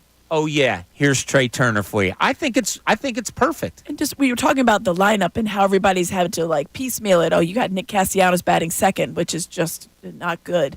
It just solidifies what the lineup should look more like, right? This is what a little bit more, obviously no JT Realmuto, but this is a little bit more expectation of what we're supposed to see from this lineup that had been the number one lineup as far as hitting and scoring runs in Major League Baseball. They're still top 3. They're right at 5. The last 4 games, though, we all know that's dipped down quite a bit to about 3 runs a game, so on average. So I think that this is just a steadying force. Even though Brandon Marsh is going to take a little bit longer to get back up, he's another steadying force that can be at the back half of that lineup. You've got so many question marks with these guys that are platooning and obviously Nick Castellanos with his struggles. You need to have people that are really consistent, and I think that Brandon Marsh should be that guy, and I know Trea Turner is that guy. Yeah, it is amazing when you look at this Phillies team right now. We've talked about best record in baseball, best team, and the good thing I felt when I woke up this morning thinking about the show and all, we didn't call the Phillies the best team in baseball, period. We said they are right now the best team in baseball a couple of weeks ago. Have the best record. Right, they were. They were playing the best baseball. They were the best team in baseball. The Yankees are competing with them for the best record. They just lost a series to Baltimore, another really good team. Maybe, just maybe, a World Series preview. It could be. But this Trea Turner thing, the JT Realmuto thing, you've lost your catcher, shortstop, left fielder for a significant amount of time. Yeah. And you're still up there competing for the best record in baseball. 20-something games over 500. Yeah. I mean, there's nothing not to be happy with right now when it comes about it. We were also talking earlier. I swear it hit me like a ton of bricks yesterday while I was just sitting around enjoying the day. These NBA and NHL playoffs have gone on so long in my mind. And it has nothing to do with the locals not being in it or anything like that. I feel like I'm watching bad basketball. I feel like I'm not watching great hockey. I feel like it's just gone on too long. We talked with you about it. We got some texts on it now too, Ray? Yeah, we got some texts on it. Unnamed texter here from PA saying, NBA changes, no more playing round. The 9th and 10th teams usually are not good. Make the conference quarterfinals a 5-game series like it used to be. Maybe change the schedule to 80 games, and all that should end the season around the end of May. I think you'd go less on the games. 80. It's already 82. Yeah, 80. If I'm going to make a dip, let's go 70. I would go 65 has always been my number. But, yeah, something like that. And this is honestly coming from unbelievably crazy sports fans because that's why we're in this business. Yeah. And we're asking for less. I like the 5-game series idea for the opening round. So do I. Yeah, look, your better team's going to show in 5 games. I don't care how 3. it rolls. What else do we have, Ray? We got Joe in Boston saying both the NBA and NHL should be over by Memorial Day. We're still playing hockey when it's 100 degrees out. Reduce the number of playoff teams and number of games in each series. I would keep the 82-game regular season. Okay. Now, that's an interesting thought that I want to pose to you, Aim. Is the length of the season okay, but too many teams make the playoffs, or would you rather see keep the playoffs but shorter amount of regular season games? Because that's interesting to me. Maybe 6 teams make the playoffs? Then you have to talk bye, right? Because it doesn't really match up. Well, then you could have a fun play-in tournament. Yeah, right? I don't know how you would do it. 4? Yeah. Oh. No, you couldn't do 4. Sure you could. You could. Then the playoffs would be over by... Think about this when I was a kid. Everything would be over by Memorial Day. You had, in baseball, you had East and West, East and West. Your winner from the East faced the winner of the West, and you went to the World Series. The winner of the East and the winner of the West in the American League, the winner of that went to the World Series. It was as simple as that. Would you like it to be more simple? We have to look back. Now, Dallas, what was Dallas, a 5 seed? 5, yeah. So, all right, that's extraordinary that you get that. We had Miami as an 8 seed, 2 years ago or whatever it was? It happens. It does. It's not a war of attrition out there in the West, though. Like, you didn't know who was coming out. That's a very good division. it is. Yeah, that was a very good conference this year. I just don't know how I want to make it shorter. I pose a question that I don't know the answer to. I think a season, a little bit shorter on the season. I think that would shorten up, even if you kept. And then I think that I like the idea. We already mentioned it, the five game for the opening series. I think that would shorten it by at least like 2 weeks overall. And I just feel like that's a big difference because everything would be over by June 1st, not starting June 1st. How about East and West in basketball, where you go, instead of all the little conferences, or divisions, I should say, you just go Eastern Conference, Western Conference, top 8, you're in. Yeah. I don't care what you do in your division. Yeah. Or you even negate the divisions. To me, the divisions mean no one knows. The divisions have moved so many times with these teams moving and doing whatever. It Right. means nothing. Divisions mean nothing to me. I don't would care make about it proximity. Yeah. Who am I playing 4 times a year as opposed to 8 times a year? The team that's closest to us. Yeah. So, it's just a The far off divisions example, used to be but- that way, but then all of a sudden you have like the Pelicans and they're moving from wherever else, and the Lakers and they used to be in. Stop it. Stop with the divisions. We'll have to think about it. Like, I'd love to hear from you. 610-632. There's some options out there. 0975. Yeah, how do you make things different, better in the play? Or, and we haven't heard from anybody about this yet, or maybe you're fine with it. Maybe you are of the ilk of, what are we complaining about here? We're getting more basketball, baseball, football, hockey. Isn't that what you want? So there could be a couple ways to look at it. We'll get to that when we get back. But I want to remind you, 97.5 The Fanatic, FanFest 2024 in connection with FanDuel. It's on Saturday, September 28th at Xfinity Live. All the Fanatic hosts, that means all of us, producers, anybody's name you've ever heard on this station, we're going to be there. There's going to be celebrity guests, Philly sports legends, activities, games, prizes, so much more. It's such a fun day. It's the biggest party of the year for Philadelphia sports fans. Listen all week and this weekend to win tickets. Go to 975thefanatic.com for all the details, including info for our online ticket rates, which will be starting up soon. I have not one, but 2 pair of tickets to give away today, which we are going to do later on in the show. All right, when we get back, a little more Phillies talk. Also, I have another question I want to put out there to you. And don't forget, Todd Zolecki will be joining us at noon to talk Phillies. This is Middays. Amy Fadul's with us today. Bob Cooney, 97.5 The Fanatic.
Welcome back, middays, on this beautiful, I think. It was beautiful when I came in.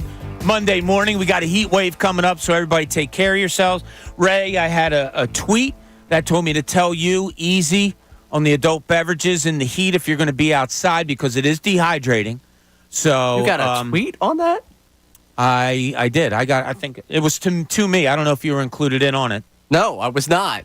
I was just wondering. You They're sound just very listening. upset. Let me see. I appreciate them. This is That's where you nice keep advice. talking. Yeah, so no, I I can, appreciate them being kind Nice and looking advice. out for me. I just didn't realize that my habits of, Yeah, here it going is. out in the town. Oh, of, it was Dawood. Dawood Spriggs. Oh, yeah. Okay, in that Bobby, case. please tell your producer, Ray, and I love the kid. He knows it, but I'm a mailman, been one for years. Tell him it's going to be very hot this week. He might want to go light on the adult beverages. It'll dehydrate you. I know he doesn't check the weather. But I do stay hydrated. So, two ends of the side there. Yes. I've got the new description. You're meteorologically uninformed. Yeah. Yeah. That's about right. Yeah. That sounds Happily that sounds so. good to me. Happily so, yeah. Happily 'Cause so. I've heard it now a couple times today. There's going to be a heat wave. So, Yeah. Now you don't need Yeah. to know. Yep. Yep. You don't? no, appreciate Can it. you imagine? Thanks, Imagine Bob. that. A heat wave in June. At the end of June. It's crazy. Yeah. Never happened before. Never It's happened nuts. again. Yeah. So I got to ask you guys real quick. I had something happen to me this weekend. So you guys know I had I had things to do Friday. Saturday we came home and we moved our son into his place down in South Philly. So it was a long 24, 40 hours, whatever it was. I get a text from a family member that says, "Hey, are you going to such and such's graduation party?" And I said, "No, wasn't thinking about it. I don't think I was invited." "Yes, you were. Don't you remember? She asked you the day that you went to like graduation or something." And I was like, if you don't see that this mind doesn't comprehend a lot of things, I don't know memory. what to tell you. Was I in the wrong for not remembering? Wait. The graduation party is significantly after said graduation? So graduation was probably, about a month ago, I would say. Oh, wait, I can know exactly. Okay, things Yeah, come it was up. about a month Seems ago. like that's a pretty long layoff. Right. They had their graduation. After graduation, it was my niece and her friend. After graduation, we went to a place. They were having lunch. I couldn't commit to all the time. So I went to the place. I drove my sister-in-law there. I said hi to everybody. Good to see y'all. Great day. Congratulations, girls. Boom. I had to go home. I am reminded that during that point at one time, she came over to me and said, "Hey, We're gonna Uncle have a Bob." She graduation calls party. me Uncle Bob also. She's like, "Hey, Uncle Bob, In my 5 weeks. party is on June, whatever yesterday was. Can you make it?" And I was like, I don't know. Hope so. We'll see. Oh. I didn't remember. And then, am I in the wrong? Shouldn't I get a little send something maybe? Yeah. Yeah. So I'm going It was to, like a text reminder. something. A little Group something, text, an something. Evite maybe? Yeah. an email? Yeah. Maybe Hey, even a just so you phone know. call. She has my number. Because She knows who did you Uncle Bob know? is. Did you know where it was? It was at her house, which I've been to before because her parents. But did you find that out later? But it was like, hey, I'm having a party, and she said it at the time because I feel like that would be something that I would need to know. I think the way it played out was, she told me graduation day. They're having a party at the house on such and such a date. Like in 5 weeks. Knowing me, I probably said, we would love to. Just make sure, you remind Yeah. me because I will forget. Yeah, let me know. Yeah, so was I in the Yeah. wrong? No, I think you probably gave Okay. a maybe let me know. Feels like a calendar check type moment there. I should have run home and put it on the calendar? No, like I you mean, pull your phone out yeah. and see what you're doing because you would have seen. Oh, yeah, I'm not good at that. Oh, well, there you go. Well, that's probably That's what they... probably part. All right, what if it I was in the wrong, I want to No. apologize because you know me, I don't like to turn down parties. I think that's a generation difference on that one. I Okay. think if That's you're a good saying point. if you're saying, hey, on this day I'm having something, It's like first thing I do. usually, I pull up my calendar. It'd be Or- instinct to go check the phone calendar. Or was it like our old producer used to accuse me of? Was it one of those type of like, that's an open invitation type thing? I'll throw it out there to you, but you're not really invited. You're saying she came up to you and said that Do you were think invited. there was a formal invitation sent out? I imagine probably, right? Oh, well, then that's weird. No, I think that was the circumstance. Oh, that's someone that I would like to be there. Let me go tell him specifically about it. You were definitely invited to this. Okay. Whether or not the follow-through was there on either end, I would say this is a combination fault here. Okay. I'm not saying it's 100% you. I think at that moment there was probably the expectation of you like, oh, let me open up my calendar and see what you didn't do that in that Uncle moment. 'Cause Bob that's will remember, yeah. Yeah, and then Uncle it was Bob's one of those bad things at where that. it's like, yeah, I Yeah. told him, so he should know, but you should also know. Did you follow up with the graduate? Hey, so sorry I can't make it today. No. You might wanna My send that text. sister-in-law That's said, not- are you going?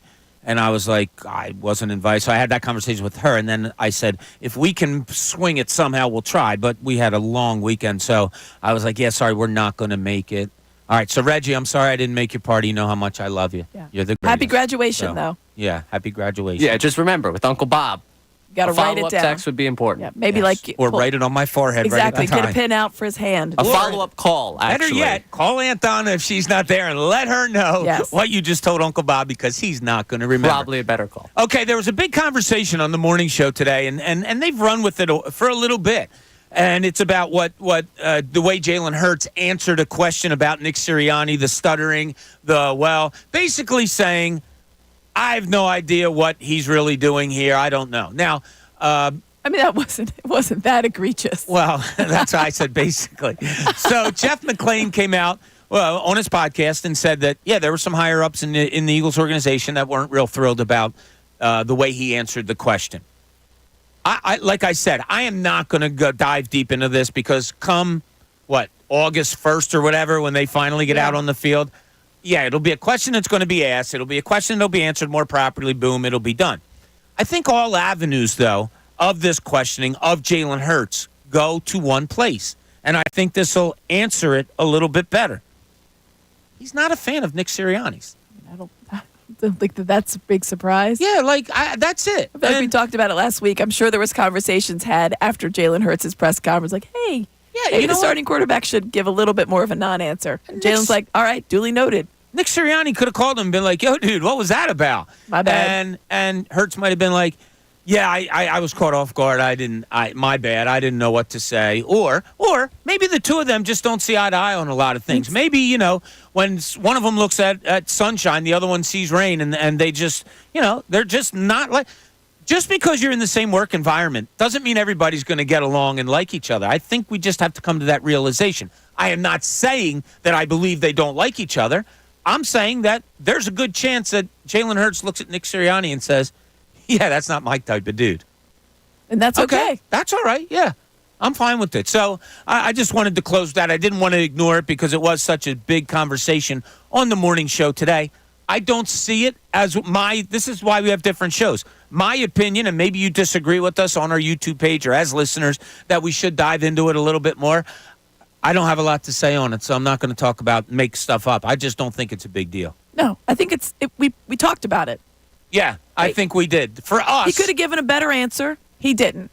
I don't know that if given the opportunity, his answer is going to be that much better again. Maybe he'll give a bigger non-answer. Yeah.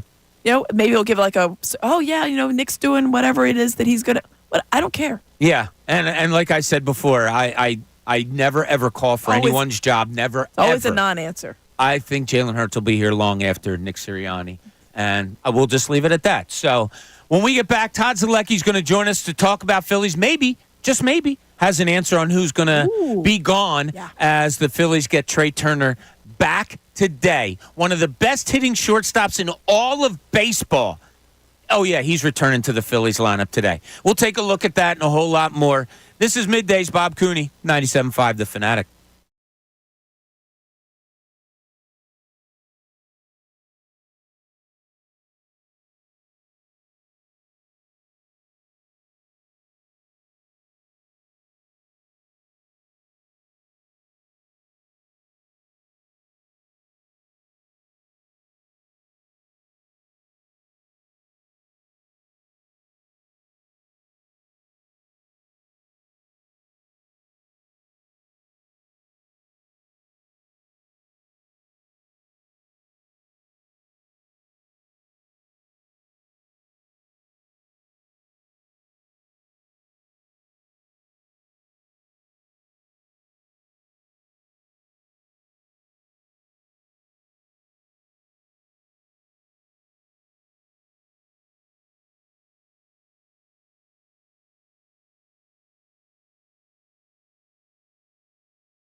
Welcome back, noon hour on this Monday. Beginning of the week, you got the Phillies against the San Diego Padres tonight. Hopefully that ship gets righted a little bit. Amy and I just came up with a fun little thing that we want to bring up after we talk to Todd Zolecki. And as I crunch because I have a pulled muscle in my back. Probably from all the moving. I think I had it a little bit before. I hate talking about myself, but like I have a bad back. I have 2 herniated discs back there, but they've been great. I've been really good with that. But I pulled a muscle last week, and I know I had to move a bunch of furniture this weekend because our son moved back up here from Carolina. So I was humping like couches and desks and all that stuff. It didn't help it at all. I'm sure it didn't. No, so there's. But you did a good job.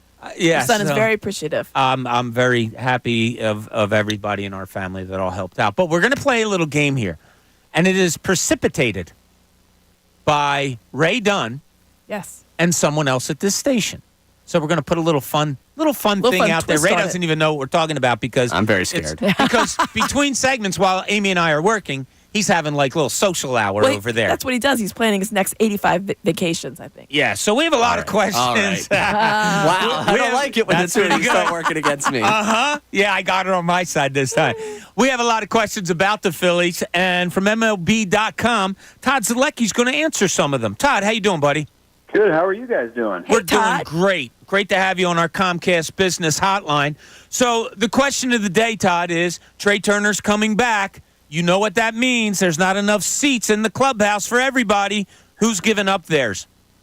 Well, I think all signs point to Johan Rojas getting optioned, and certainly they could decide, you know what, maybe David Dahl, he's cooled off recently since the London series. I think David Dahl's 2 for his last 20. Maybe we just move on from him. But you move on from him, you lose him.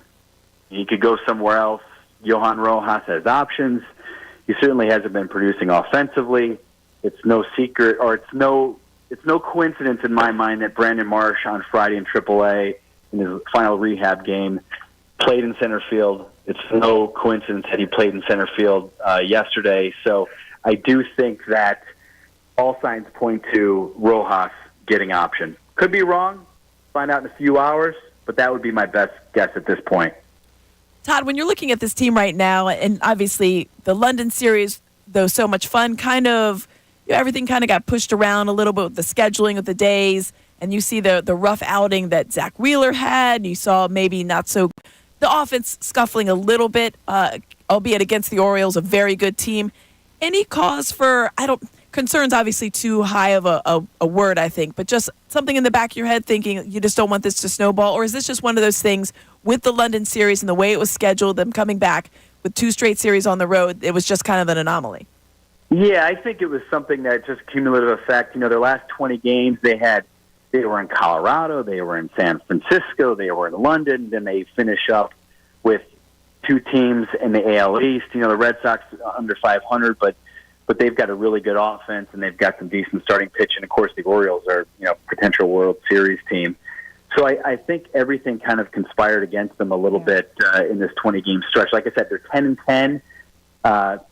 Not what we've been used to seeing because they've been playing at this historic rate. But, in that 20-game stretch, they've actually gained 2 games on the Braves in the NL East. They've only lost a half game to the Dodgers for the best record in the National League in that time. And, the Braves and the Dodgers, they're really getting hit with the injury bug right now with Mookie Betts just broke a hand, Yoshinobu Yamamoto, the Dodgers' new pitcher, has rotator cuff injury, and we know the Braves' injuries that they've had recently. So I think all things considered, they're in pretty decent shape, and I think this next stretch, they played 10 of their next 13 games at home, comes at a really good time for them. I think they just want to get home, sleep in their own bed for almost every day for the next 2 weeks. I think that should, in theory, help them as well as getting Trea Turner back tonight. We're talking to Todd Zolecki, MLB.com, on the Comcast Business Hotline. So we did it among the 3 of us, including our producer Ray today, Todd, about what you would do if you were the Phillies. He and I both said, Christian Pache, thank you, love you, have seen you for 3 years that you can't hit over 178 as your lifetime average, whatever. I'm kind of good that way. I don't need 2 great fielding center fielders who can't hit on the team. Is there any possibility of that, or why wouldn't they do that, Todd? I think, in terms of Pache, they probably keep him in the organization because he is so good defensively, and just for depth purposes. If you lose Pache, if you decide you want to get rid of him, and then something happens to Rojas or something happens to Marsh again, now you're really kind of compromised defensively in center field. So I think just a numbers game. It's a baseball season being a long season. You want to keep as much depth as possible just to protect you in case there are injuries. And I'm in agreement. I've had people say, Pache should be the everyday player earlier this season when Johan Rojas was struggling. And I'm like, no, we kind of know what Christian Pache can do offensively. It's not that much. But I do understand the Phillies' thought process in keeping him around right now. Everything could change a month from now as the July 30th trade deadline approaches. If the offensive production in the outfield continues like it is, I can see the Phillies going out and maybe finding an outfielder. Looking at Trea Turner making his return, no rehab assignment. We know he's been, with the team since he made the trip over to London, so he's been with them obviously this entire road trip. Expectations. Here's a guy that was certainly really, really hitting the ball very well. We all know what he can do in the field as well. Expectations for him trying to pick up where he left off. Yeah, I asked him this question in London because he did not take a rehab assignment. He said, I've learned all these drills over the years. They have this machine called the Traject machine, which can simulate every pitcher's pitches from velocity to spin and all this. And he thought that it's enough to just kind of rejoin the team. Now he said, I don't know if I can't say I'm going to pick up exactly where I left off, but I think it will be a huge help to have him back in that two hole rather, the Phillies are kind of shuffling people around. Nick Castellanos has been in that spot lately. So he might struggle early. I mean, it's certainly possible. He hasn't faced live pitching, but I do think it'll be good to have him back. And if you're going to bet on anybody to kind of hit for a high average, I think Trea Turner's a good guy. You remember when Bryce Harper came back last year, he did not go on a rehab assignment, and he struggled early, particularly with his power. His power didn't show up. Well, that's not really Trea's game. He can hit some home runs, but I think he can use his legs and hit some line drives and still get on base and be productive. Todd, when you have a team this good and starting out this well, you have to look at it and say, are these things sustainable? With this team, either good or bad, is there anything going on throughout this part of the season so far that you don't, now good or bad, that you don't think is going to continue to happen for the rest of the season? Oh, boy, that's a great question. I do think the starting pitching will continue to pitch well. I know that Noah got hit hard, but he had like an 8-day layoff between starts before his start last week in Boston. And Zach Wheeler got hit hard yesterday in Baltimore, but I think that's more of an anomaly than anything. So I do think their starting pitching is going to continue to produce. They're just very talented from 1 to 4 for sure, and Taijuan Walker is the number 5 starter. Been giving you some decent starts the past couple times. The thing that I wonder about, and I think the Phillies have been hoping to see, is that the offensive production in the outfield will turn around at some point, that you'll see Nick Castellanos get on track. He was actually kind of turning it around until the Baltimore series, and he just went hitless in Baltimore. So that's kind of a concern for me. But I do think overall they have a talented offense. I do think the back end of the bullpen with Strom, Hoffman, Alvarado is very good. You can get Dominguez going. So I don't really see a ton of huge holes other than right now you're going to get Castellanos going, and that could kind of impact how they approach the trade deadline. Yeah, speaking of that, I mean, you're looking at the Red Sox series and the Orioles series. You mentioned hitless in the Orioles series, really only 3 hits in either of those series. And he had been going okay. You thought you saw something in the London series, a little bit before that. You thought maybe he was going to swing his way out of it. He is the type of guy that they've gone to and they've stuck with him. He has not had a day off. Is there a scenario that you would give Nick Castellanos a day off? I mean, I would definitely consider giving him a day off for sure. I have asked Rob Thompson that, in April and in May, is it time to maybe give him a break or two with an off day? You could give him a day off before or after, give him a couple days to clear his head. And so far he hasn't done it. So I think I think the biggest thing at play here is that they've paid him a lot of money. He's got a track record of success, and so they need to try to get him going. And Nick likes to play every day, and so they're giving him that opportunity to kind of hit his way out of it. And they're lucky in that they have this cushion in the NL East against the Braves right now. So they're kind of afforded an opportunity to keep running him out there to try to see if he can get things going offensively. And I know that's frustrating for fans. He did not show up and play well in Baltimore this weekend, and that's frustrating. But you say, well, bench him for a few games or whatever. Who do you play in right field? You could short term, you could throw, Christian Pache out there, or maybe you could put David Dahl out there in right field. You could do something like that. But I think for a team that is trying to win the World Series, their chances improve if Nick Castellanos is hitting like he has hit in his career. If Nick Castellanos continues to struggle, and that hurts their chances. So that's why I think they're running him out there every day, is because they have a big lead. They have some time to do it. They're not losing games, quote unquote, because Nick Castellanos is struggling, and they know, like, hey, if we're going to win the World Series, we need a deep lineup, and we need Nick to get going. So, Todd, the trade deadline coming up, when it does, and everybody talking about a need for this team. Do you feel like there's a need for this team to go out and get something, or do you feel like it's more of just a luxury on already a really good team? Yeah, I think if they can get a little bit more production in the outfield, I think they're going to be patient on this. So we might not see anything happen until right up until the deadline. I would be surprised if, like, today or tomorrow or a week from now, they go out and they make a big trade for an outfielder. So I think they can afford to be a little bit patient there. I certainly think you can always use more relief pitching. You can always use another bullpen arm. If you get another bullpen arm, another late-inning option for Rob Thompson, that bumps out somebody like Jose Ruiz, who's kind of like the long man, mop-up guy, pitches in a high-leverage spot if other people are unavailable. I think they could go out and do something like that. But in terms of a huge hole that they have to fill, that you're like, if they don't fill this hole, they're in deep trouble, or, what is Dave Dombrowski doing if he doesn't fill his hole? I personally don't see that, especially when I compare it to some of those great Phillies teams in the past. You think of 2009, they had to get a starting pitcher. They went out and got the Cliff Lee. In 2010, they needed another starting pitcher. It was very clear. They got Roy Oswalt. 2011, they had a huge hole in right field, in the outfield, so they went out and got Hunter Pence. And I know people are going, well, they have a hole right now in right field, Nick Castellanos. The difference is they have a guy. He has the track record, like I just explained.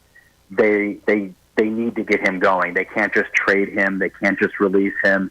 So they don't really have that huge obvious hole that they can fill right now. But I do think it could be outfield, if in left field maybe, or in center field, if the production doesn't pick up in the next few weeks.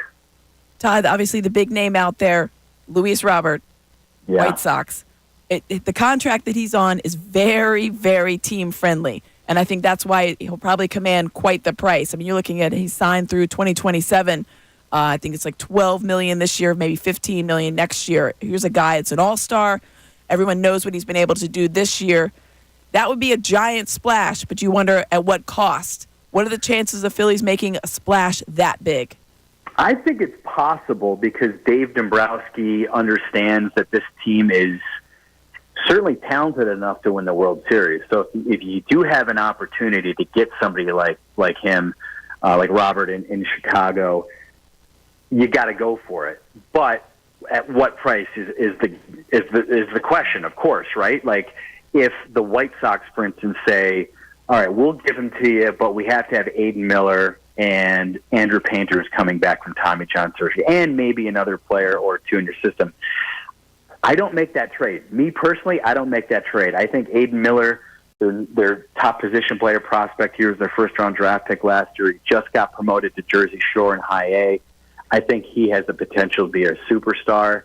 And Andrew Painter, same thing. When he's healthy, there's no reason to expect that he will not pick up kind of where he left off following Tommy John surgery. So you have to be kind of smart. I don't empty the farm system for somebody like that, but if there's another deal to be made, if you can throw in a couple other top prospects that aren't Miller and Painter, maybe I consider it. The one thing that the Phillies have right now is that they don't have a terribly deep farm system. They have some really good top shelf talent, like I just mentioned, but they're not particularly deep. So it might be tough to get a guy like that, and especially right now, teams like the White Sox, there aren't a lot of like bona fide sellers, and so at this point, they're asking for pie in the sky type of talent. It's like the type of talent you'd be like, I think Dave would almost be crazy to give up right now. Todd, last question for you. I brought this up last week because when you guys were over in London and they showed the bullpen at one point, they said, oh, there's the closer. Alvarado's up in the pen for the Phillies. And I started thinking, is he the closer? As this season comes to, when it comes to shove time and when the playoffs start, do you think Rob Thompson's going to go back to like he did last year with Kimbrel and have that closer? Or do you think it's going to be more a committee type of thing? I think it'll be more committee type thing. I think last year was unique in that Kimbrel really hit his stride and he had the closer pedigree. He 400 plus saves, and so I think it just kind of ended up evolving into that role for Craig Kimbrel. I don't feel like it's the same situation here. I think down the stretch, if the team is winning or if it's the postseason, they don't go out and they sign a quote-unquote bona fide closer. I think it could be Jose Alvarado one night. I think it could be Jeff Hoffman another night. Remember last year in the postseason, you saw Matt Strahm close out a couple games. He's been brilliant other than that one home run he gave up over the weekend in Baltimore. So I think right now it's set up more because no one's really been a true closer. I think it's more likely that he'll stick with that closer by committee approach. All right. Well, Todd, we thank you so much for joining us today. I'm sure we'll be in touch with you in the near future. And have a good night tonight at the ballpark. And happy Father's Day. And happy Father's Day. Thank you very much. Take care, guys. All right, buddy. Thanks. That was Todd Zolecki, MLB.com, joining us on the Comcast Business Hotline. All right, Ray. I teased this before we got Todd on, and we'll talk about what Todd had to say when we get back from the break. But before we do that, your name came up in these very studios. Oh, no. About your, I don't want to say performance this weekend, but, some of the things you did. And one of the things you told me, you were like, I was heading down the shore, and Tyrone texted me, and Tyrone and I went out for a couple of beers and stuff like that. And I was like, that's so cool. First, it's cool Tyrone texted you and stuff, probably knew that you were down around his area or whatever. So it got to me to thinking, who are the two most likely people among our cluster here? Likely or unlikely? No, I'm going likely first. Okay. That you could see, I could see those two going out for beers, or going out for a bite to eat or something like that. I could see that happening all the time. And I want you to think of this during the break. Who are the two most unlikely people that you'd say if you came in on a Monday morning and they said, yeah, me and such, yeah, we went out for a sandwich and a beer or whatever. And you'd be like, whoa, really?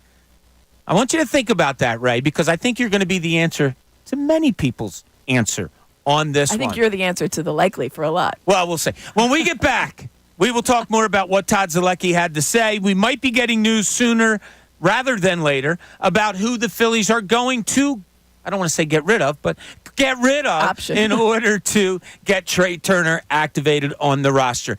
We are with Amy Fadul all day today. This is Middays. Bob Cooney, 97.5, The Fanatic.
Welcome back, 12:30, as we just had Todd Zolecki on.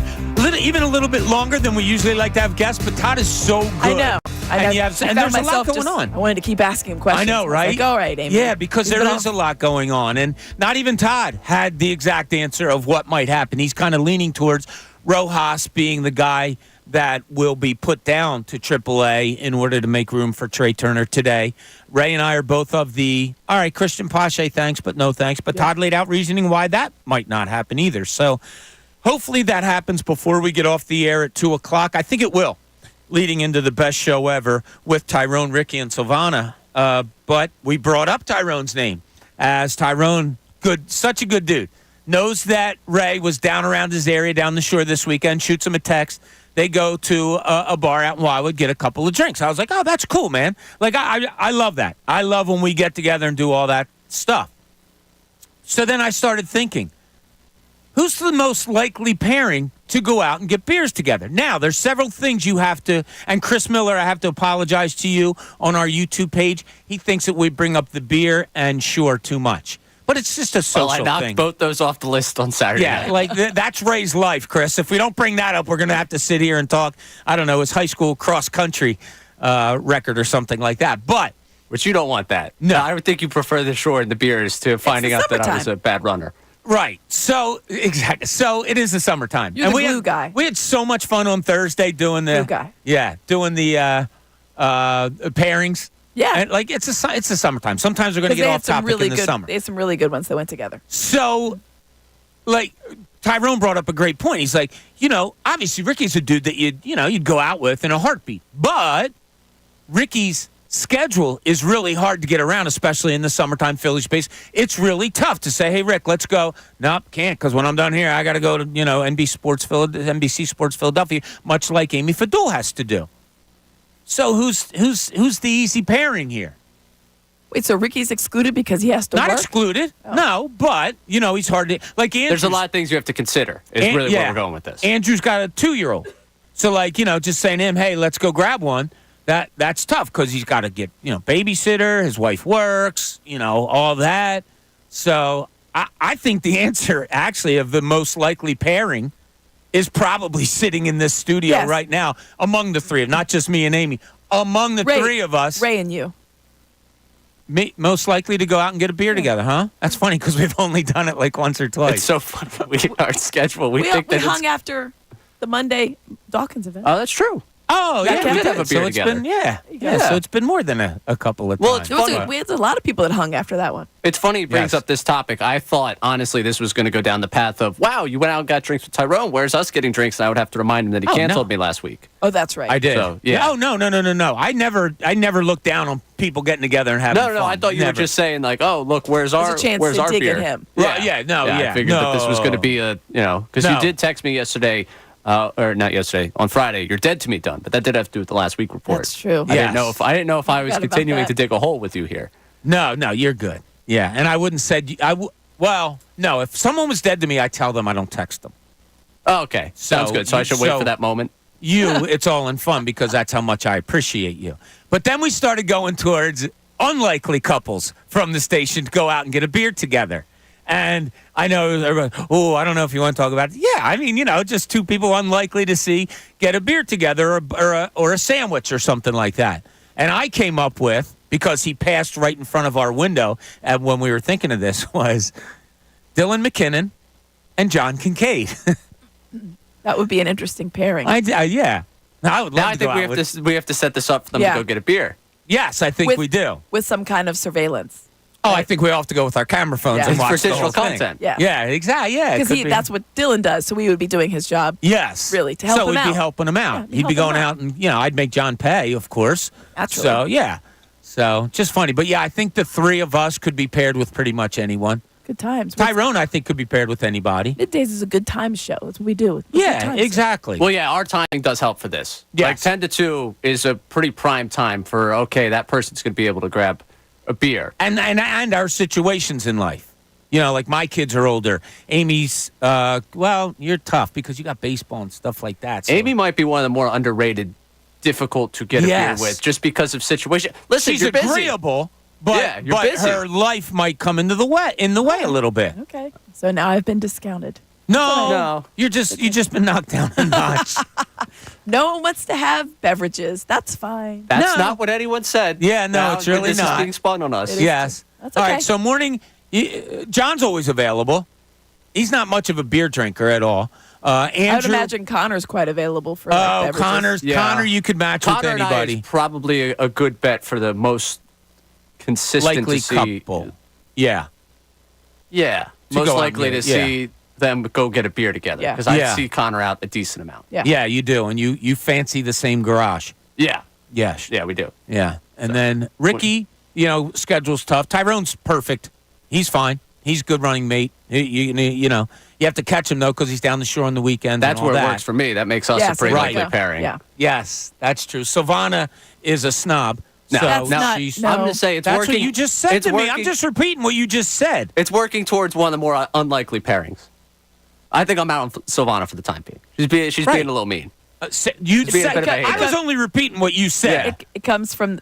Well, I feel like it started in the YouTube chat. No. while This ago. this has been now a running thing. I think I'm out. She might be an unlikely pairing for me at this point. All right. I don't think I'm getting a drink with her. Okay. Wow. Wow. Huh. I don't like to see friendships just like Yeah, kind of just crumble. Just like Yeah. Speaking of friendships, Josh, the back, that's another likely pairing. I'll probably. Oh, yeah. You and Josh Yeah, are you're already friends for a friends. long time. Yeah. Yeah. Well, if we're talking likely pairings at the station, that's Oh, one that'd be Josh there. and let's see. Josh is see, I would go out and get a beer with pretty much anybody. So I can't Yeah, no, even I put can't. myself. That's the thing. Like in if the someone says like, conversation. "Hey, let's go," as long as you can make time for it, the answer is Yeah. always going to be like, "Sure."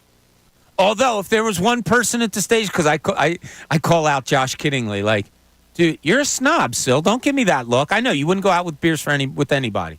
Josh is a. I told him we have to knock him down a notch. He's too positive. He's too happy. Like I need to hear him come in here and bitch one day You'd be about like, something. You guys never.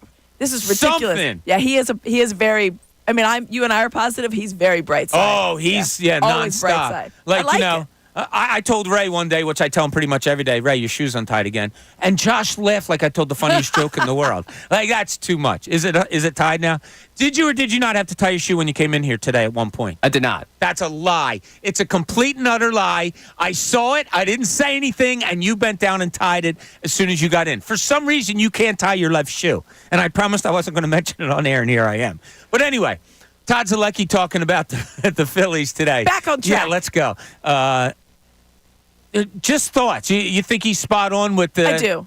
Yeah, I mean... And we talked about it. I think you are kicking the can down. The decision will have to be made at some point about Christian Pache versus Johan Rojas. You have the ability to kick that decision down, because you have an option with Rojas. You cannot option Christian Pache. I thought he brought up an interesting point about David Dahl, because if they don't go with Rojas, those guys will get picked up. Right, if it's Dahl or Pache, they will be picked up. There is no doubt about it. It's not like they're going to sit out there and you can have a chance to reclaim them. That won't happen. I thought Dahl was interesting just because he does give you a lot of depth at different positions, but he has cooled off a little bit. Yeah. I think they do still like him because of the depth he can give you at different positions and different things that he can do. We all know Whit Merrifield obviously hasn't been hitting like they expected, but he gives you a lot of depth at different positions as well. I thought it was interesting about the farm system. He thought they would still make, a decent-sized splash in the outfield. The biggest name out there is Luis Robert with the White Sox, right, who's on a very team-friendly deal. But because of that, he's going to be. I mean, he's everyone wants that they're guy. going to command a lot. Yeah, and if I was the White Sox, I would absolutely ask for your two best prospects and maybe something else. Like that's what you set the market as high as you want until someone tells you no. So I'll be interested to see. I think that they do make a move out there. I thought he was really good. Todd's obviously very plugged in, and he does such a good job. But I thought he was right on the Rojas. And that's probably what's going to happen because it's the easiest. Yeah, it is the easiest. I'll ask you this question, though. We haven't brought this name up, and I'm pissed at myself that I didn't bring it up to Todd. Cody Clemens. Yeah. Guy that they brought up, and ever since they brought him up, it was like, oh, cool. All right, good. He's a fit here. He's going to be coming back from injury soon. So let me ask you this, Amy and Ray. Cody Clemens on the roster, who would you prefer? Or Pache? Cody Clemens. Ray? That's probably Clemens. I mean, assumes if Rojas is not on the roster, though, then that changes. No. Like, if you were talking about this roster right now, to do that. and I think Clemens also, I think he has one minor league option left, if I'm not mistaken. So I could see him just being the victim of circumstance on that one, too, where it's like, keep the depth in the organization. You go back down there. Dahl or Clemens? Depends when Clemens gets back. Like, if we're working towards the deadline, and we haven't seen anything from Dahl, and we're anticipating the big move anyway, or them to make a move in the outfield anyways, then all right, yeah, let's just bring Clemens back because we know what he's been. If Dahl gives them the pop they're looking for, and, you can't send him down, I really think right now they're holding on to Dahl because they're afraid that one of the other contenders is going to look for pop in their lineup. I think that's exactly it. And that he, this is more a fear factor of like, please don't let us be right, but be right in a way we were right and we're looking back on ourselves. Don't let us kick ourselves. Right. Because we released him and then he turned out to be like a good piece on a really good playoff team. Being right at our own expense. That's what I was looking for there. Are things that good that we're worried about David Dahl? Yeah. Like, I'm looking up his career stats now. A couple of seasons, 16 home runs, 15 home runs. Never been a full-time player. Played 100 games with Colorado in 19. They got off to a hot start that season. Yeah, is it ignorance on my part that, like, David Dahl is a dime a dozen? That's a little strong. Okay. I think for what he was projected to be, he was not supposed to be a dime a dozen. Like, I think that he's been one of those that, health-wise, if you look at that 16 season it was? The season in Colorado where he plays 100 games. He was good 19. that season. 19, sorry. Yeah. I don't know why I said 16. That's okay. I'll just let people know he hit 302, 15 homers, 61 RBIs, 28 doubles, hit 302. So you project that out over 162 right there. He probably ends up with 20-plus home runs, hitting 300. Like, that's a productive outfielder. That's someone that, okay, if we can get him here, he can stay healthy, and he can provide that for us, that's a piece. The problem is, that's a lot of ifs. Yeah. And also, in 2021, when he went to Texas, he was his next most played year. After that, 220 plate appearances, 4 home runs, 18 RBI, and hit 210. So, like, you know what I mean? I don't know. Yeah. I guess I'll just flip it to you this way. I mentioned over the last 2 weeks that Rojas is hitting over 300. That is 300 average, or it's a 317 average, it's a 317 on base percentage, and it's a 317 slugging percentage. Wow, is it really? Yeah. That's incredible. That, to me, you look at that line, and it's like, okay, what would you change about it? There's a percentage of baseball fans who are like, 317 average, that's great. There's also a percentage of people look at it and say, well, the OPS there is a 634. That's not going to help you very much. No. Yeah. So I think they're looking at like, okay, he can give us a little bit by way of the slug that we're just out of the entire outfield right now, not getting. I really am worried of changing stuff. Like Rojas, obvious answer, all those things we said. But you are changing a guy that has been your starting center fielder for the most part of a season that has gone the way it's gone. Yeah. And you worry about that. I don't know. It'll be interesting to see what happens. 12 o'clock hour, it's brought to you by Service First Heating and Air Conditioning. Get 0% financing for 72 months and a $500 rebate when you purchase a complete heating and cooling system from Service First. Learn more at servicefirsthvac.com. All right, when we get back, still some more Philly stuff that I want to talk to you about. Also, I saw something this weekend by a professional athlete, and I want to ask you a question if maybe we should have more athletes that try to do it, specifically here in the Philadelphia area. I'll tell you what I'm talking about. Amy Fadul, Bob Cooney here, middays, 97.5 The Fanatic.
We approach the 1 o'clock hour. Glad to have you with us here on this Monday. Hope you had a great weekend. And as I said on Thursday, as I was leaving because I was off Friday, hope everybody had a great Father's Day. My kids treated me spectacularly. Amy, It's so nice. I was outside doing some stuff. Everybody went inside, real secret and all. They came out, boom, presents. Including nice. a big TV for outside That's with a cover. Wow. Yeah, that's cool. And then my one son, Tommy, made me a coffee mug. It was so cute. Yeah, so it's Good just, one. my family is the best. I am so lucky, and I hope you guys all had a great, great Father's Day and just a weekend in general. Ray, some text messages on any of our thoughts about going out together from the station, or should we just keep them all to ourselves? There was one that was an unlikely pairing. And I think, we have an unlikely pairing. Yeah, they said John Kincade and Tyrone going out for a beer. Huh. Let's get Tyrone in here to I think talk it would be an about electric back and forth if the two of them went out. Oh, yeah. I the don't think there would conversation be much good. minced words or any quiet time, probably. Sometimes that makes for a good conversation yeah. is a good time to be had. Yeah. There's no no, I'm not. No. Okay. We'll just move on here. I don't know. So this weekend, you had the U.S. Open, and we did our little pool here at the station. I have to mark them all down today because I just saw the money this morning that everybody got. I have to add up all the money and everything, and we will find out who our winner is. The winner of the U.S. Open was Bryson DeChambeau. Now, I know there's people out there that don't really follow golf all that much because we get notices and our YouTube page and stuff don't want to talk about golf. I'm not so much talking about golf as I am a sports personality. Bryson DeChambeau had his little feud with Brooks Koepka, whether it was planned out, whether they really didn't like each other. I went to the side of they really didn't like each other. I don't think they liked each other a little bit. And then they went on and played against each other for money in one of those charity type things or whatever. So you thought, oh, was this all made up? I don't think it was all made up. I think Koepka really didn't like, and I think there might be a lot of people on the tour that aren't huge fans of DeChambeau's. He's different. He is a sports person that looks at his sport differently. All his golf clubs, unlike anybody else's, are the same length. He plays every one at the same length because he and God bless him, he is, if I'm not mistaken, majored in engineering or something like that, so figured all this stuff out about the best way to play with sized golf clubs. He talked about salty balls this weekend, that he likes to put his golf balls in Epsom salt. Why are you shaking your head? It was the headline on the paper, in the paper. But he puts all his golf balls in Epsom salt so that they are equally balanced when he plays. This is how deeply the guy thinks of it. He's a nerd. There it is. It's a turnoff to many people. Bryson DeChambeau, I think, keenly aware of that, made sure he went out and was, they said, unbelievably nice, more so than anyone they've seen in quite a while, to the gallery at the U.S. Open. Autographs until after dark.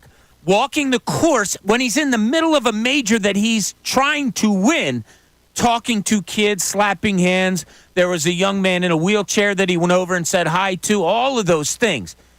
That was the second story of the weekend. Huge departure from who he was. Exactly. So it leads to my question.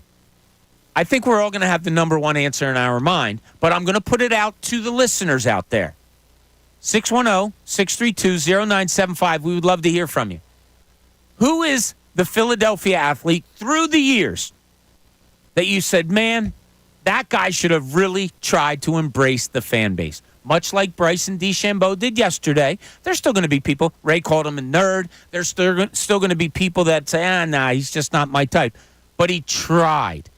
Can you think of anyone that has been through this city as an athlete that things may have been way better for them if they just tried with the fans? We already talked about him. Go ahead. On his Instagram page. And he has all the videos about how he used to like basketball. It's Ben Simmons. Ben Simmons, I think, is the number one answer. And while that was going on, the go to practice with I don't know if it was a phone in his pocket or not, whatever it was, we said during that time, I said it on these airways, he could put out a 10-word text. All he needed. I was not even on these airways, and I had the same exact thought. Is that right? All he needed to do was, hey, listen, got a little crazy. My bad. Yeah. I'm ready to go to work. That's it. Right. Everybody be like, we got you. Totally understand. We've all been there. Play basketball, call it a day. Yeah. He decided not to play basketball. Decided not to. Never understood it. Ray, that's obvious number one answer, Ben Simmons? Yeah, I think that's going to be the obvious number one answer for most people. On that Right. one. So we're going to have to look for somebody else. And we'll put it out there to you. 610-632-0975. It's another good answer out there. Well, listen, it could even be an athlete that was here for a long, long time. Because that's who I'm thinking of. I think I know who you're thinking of because great minds think alike. But who is an athlete out there, former, current, whatever, that maybe was here a long time, maybe was here a short time, that if they just would have embraced the fan base maybe a little bit better, perhaps their career may have been a little bit better. We could even go to coaches if you want, managers, anybody, GMs. Yeah, or they would be better liked or better remembered. And I think if you're better liked, people will correct me if overlook I'm over wrong. some of the stuff. That, and don't you think it lends to a better career? Like maybe you perform better. Like if say, I don't know, myself, if I came into this station every day, maybe I am, and maybe I was hated by everybody, but I knew it and I felt it, and I just wasn't liked. I don't think I could do the show up to the standards that I want to hold myself to, whether I knew it or not. Like, I think being well liked helps you in your profession, no matter what it is. Feel good, play good. So that. I like that. So that is the Dion. look good, play good. That's Dion. Yeah. Yes. Look good, play good. I think, look good, play good's another one too. Yeah. You It's all look good. Feel good. Yeah, feel good. But that's a question Look we're going to good, put out feel there. good, play good. All of them. And then it's you just go all on, good. you get paid good. If we're Yeah. going to go full Dion, we just got to go full Dion. We can, yeah. So 610-632-0975. I want a Philadelphia athlete, coach, GM, anybody in the Philadelphia area, that if they just embrace themselves with the fan base a little bit better, just a little bit better, that maybe their career would have been a lot better. We could put it that way. 610-632-0975. Would love to hear from you on that topic. Also, want to talk about I put this in quotes. It wasn't a report, but something that was thrown out there that was wrong. But I want to know if it was right, how it might have made you feel. We'll talk about that and a whole lot more. This is Middays. Bob Cooney, 97.5 The Fanatic.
Back 1 o'clock here, middays.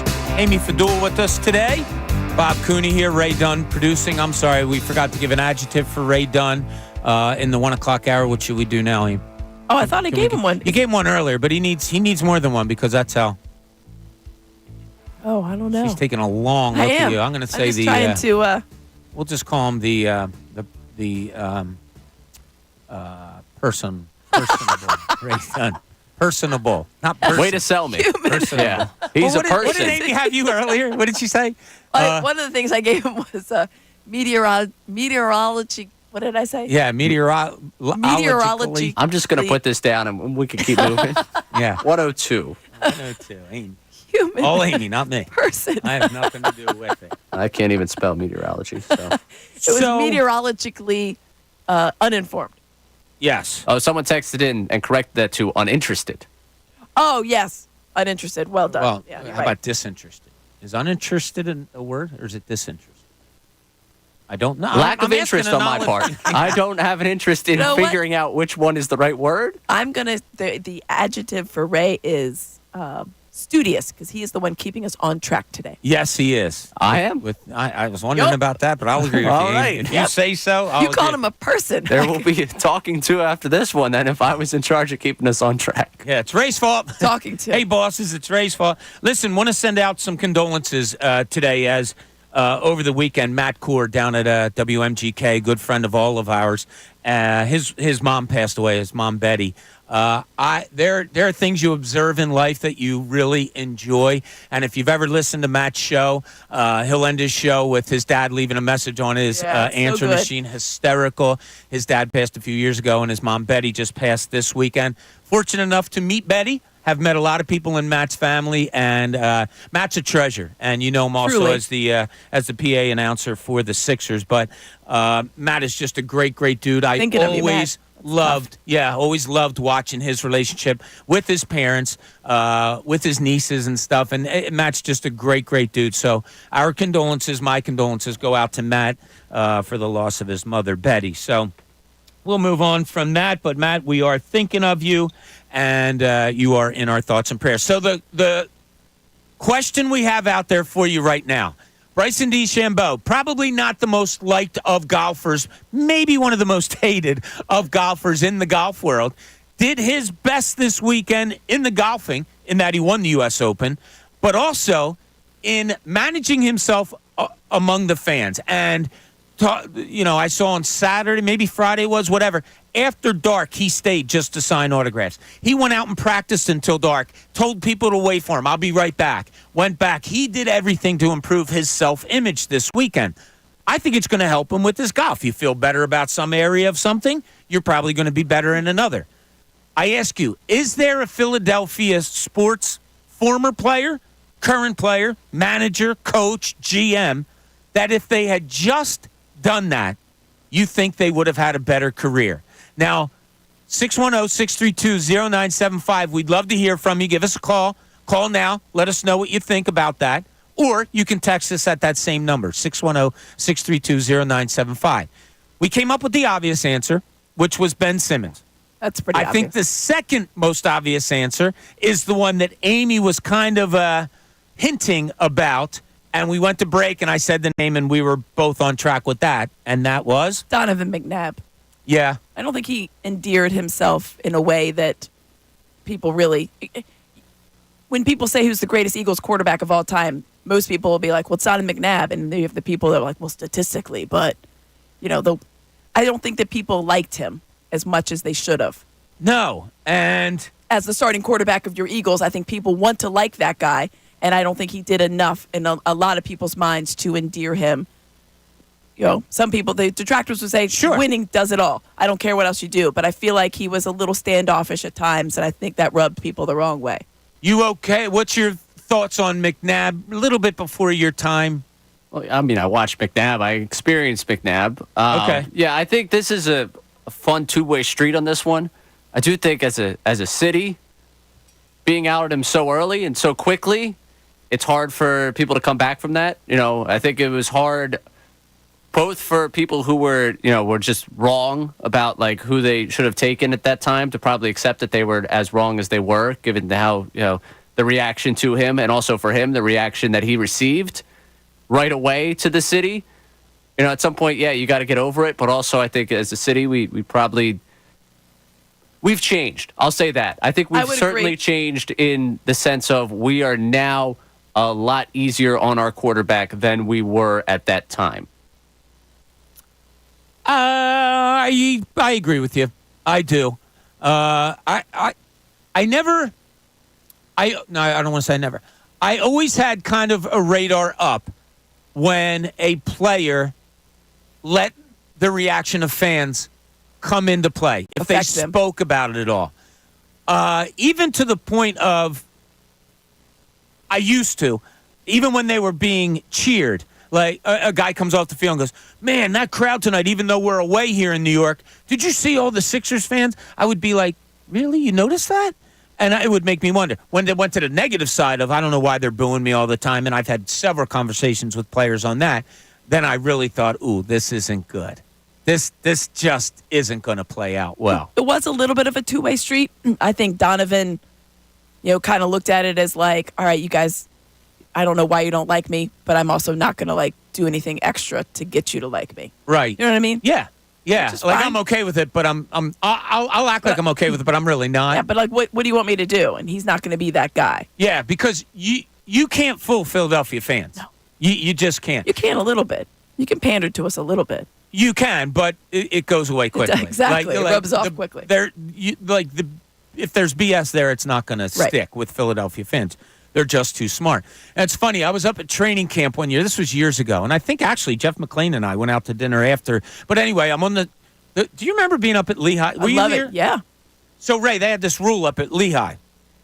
So the media, they had like these white lines between the fields. The media had to stand inside those lines or whatever. I remember I was still playing like competitive basketball, and I had hurt my back the night before. So we're there, and, it's like 110 degrees, whatever. And my back's all right, so I went to a knee to try to stretch it out. Oh, you can't do that. PR person right in my face right away. Bob, got to get up. You can't I'm like, do dude, that. I'm just. Have you ever heard this? He goes, no, Andy's rule. You're not allowed to. His players aren't allowed to take a knee. You're not allowed to take a knee. Anyway. It is honestly. Oh, yeah, I never told you that story. No. Yeah, oh, yeah, so I couldn't. I'll never forget I got one. So John Harbaugh went to the Andy Reid School of Coaching. Okay. So when you were down in Baltimore? Harbaugh comes in, not the same exact thing, but I'm standing there, and one of the other beat writers is at a regular practice, and he kneels down. And you have to keep in mind, before that, they had Brian Billick, who didn't care about anything, like could care less about whatever stuff. And goes to, all of a sudden, the PR guy comes over and is like, hey, are you okay? The guy's like, yeah, why? He says, I bent down, tied my shoe, and I got a little tired, so I just wanted to kind of sit down. It's like, no, you can't sit. John doesn't want anybody to sit. And you would have thought, people are looking around, because that had never happened. Be like, what are you talking about? What do you mean you can't sit? Why can't I sit? And the guy, he got really huffy about it. He was like, why can't I sit? I can sit if I want. I'm not playing. They don't pay me that bump. I was like, all right, I'm going to move away from this situation. But it was the weirdest thing. And then I come up here the next year, and I realized that's where it's from. Right, exactly. So that's where it's from. So I was also on in that media scrum one time, and the Eagles were practicing up at Lehigh, and it was during the part of like, is McNabb the guy or not? It was kind of where the fan base was sort of questioning. 07? Might have been around then. Anyway, McNabb, they run a play, and McNabb scrambles out of it, and I guess the play broke down, and he winds up, like running through us. And, like, drops the ball or whatever, and bends down to pick it up and looks at me and goes, Daily News Live, great show, man. And, like, runs back onto the field. And I was like, so the guy has this good personality. Like, to me, it was just a quick, read of, oh, okay, the guy's in tune with stuff and like that. I wondered if but he just couldn't. That he couldn't relate it to fans' aim, or was it that he tried too hard? There was no connection there. I think he was just a little bit of a different cat.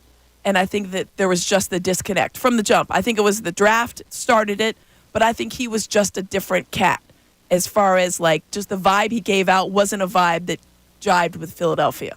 Right. But winning cured everything, really, if you look at the end of it, and people should remember him as the best quarterback statistically the Eagles have ever had, and that's going to be that way for a while.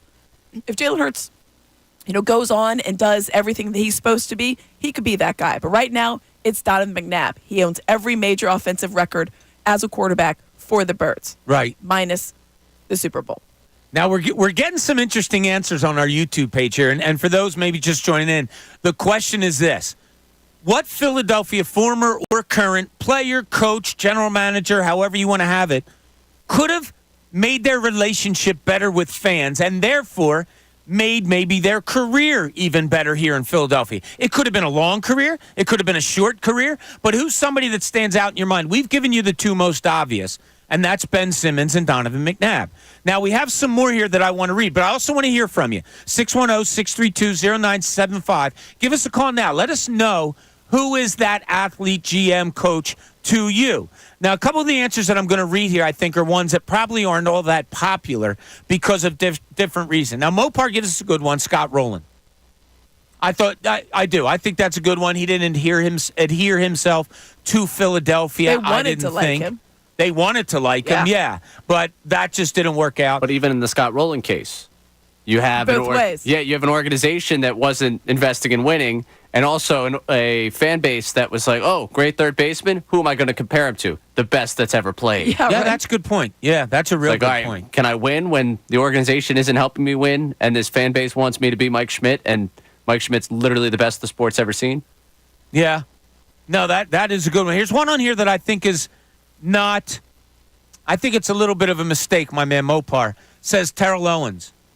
I think his disconnect was with management more than the fans. I think people really liked him. Right? I think people he liked the fan. He likes to be liked. He loves to be. Yeah. He was at Allen Iverson's statue unveiling. Yeah. That's right. Me and you were there. That's right. Yeah, we not looked a out, coincidence. We looked out. I was like, "Is that T.O.?" We're like, "That's T.O."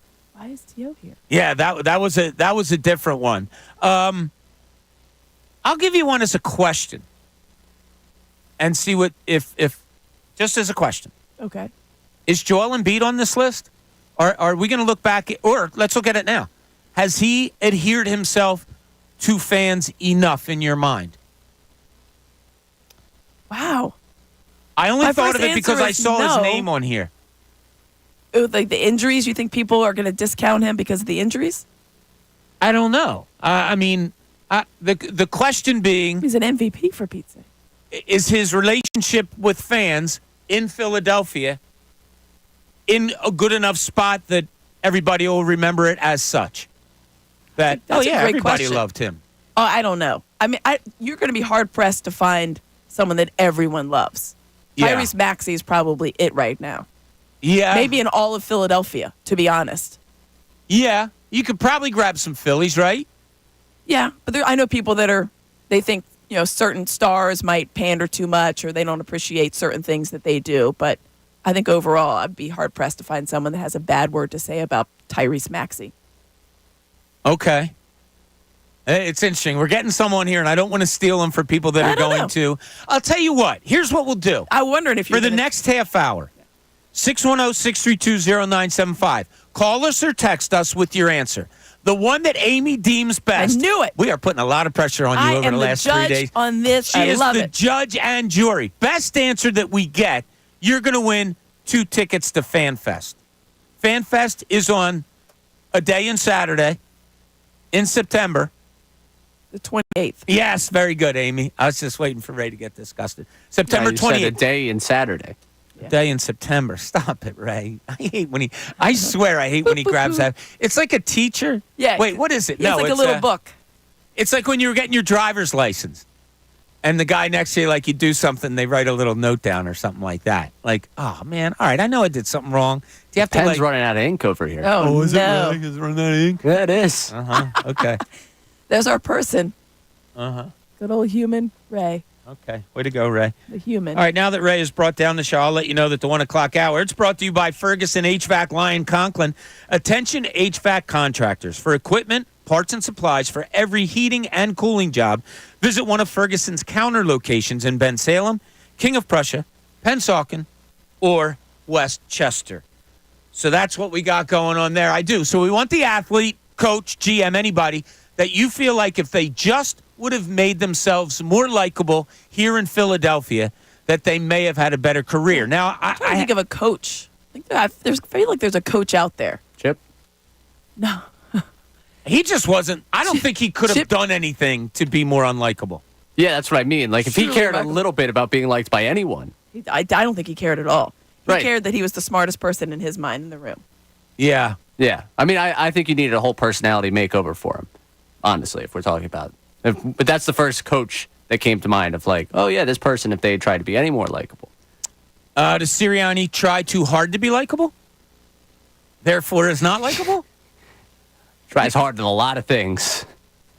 I mean, some people might have that perception. I don't even know if he's trying anymore. It's crazy. At this point, it doesn't seem like he's pandering to us. It just seems like it's who he is. Yeah. Like, that's the kind of, I don't want to call it scary, because it's not scary. But I think that just might be, like, when we have this conversation about, oh, you're going out and getting a beer. Like, some of us are just kind of geared to, like, that's what we are. Like, if I said, Bob, I want you to be there at 5 o'clock to do this, you're just geared to say yes. That's just, like, who you are. I think Sirianni, when it comes to, like, the whole, like, folksy stories and the whole, like, I think that's just who he is. Yeah. Like, I think he's got in his mind, like, this is what I am. And I think some of it's calculated. I do think he's pretty good at dodging a question by giving you a story about something that has nothing to do with it. But I think that's just part of his personality. Like, instead of being a next question guy or, I have to go back to the Bill Belichick, we're on to Cincinnati, like, press conference where, like, that's his personality, that's who he is. I think Nick Sirianni's way of the world is, yeah, I'm just a guy like you, and I got stories from high school to tell you. I love the people I work with. Let me tell you a little bit about them. Let me just show you how much I love everyone. I think that's just who he is. Is that the headline instead of the side story? So, if you have a great football coach or a really good football coach, you say, yeah, he's such a good coach, but he also has this, like, folksy side to him, which is really weird, funny, however you want to label it. Or is he folksy? Oh, yeah, and he's the coach of the Eagles, too. The headline says the coach of the Eagles. It depends on if he's winning or not. I'm getting nervous not getting nervous, but I'm starting to wonder. If he wins, it's the first one. But he's been winning, and people are questioning him, right? Last year is kind of taken a turn. It took a turn last year. Yeah. When he went to the Super Bowl, no one cares. He was talking about planting flowers and his high school coach. No one cared. No. Because the flowers grew, and they grew into a Super Bowl appearance.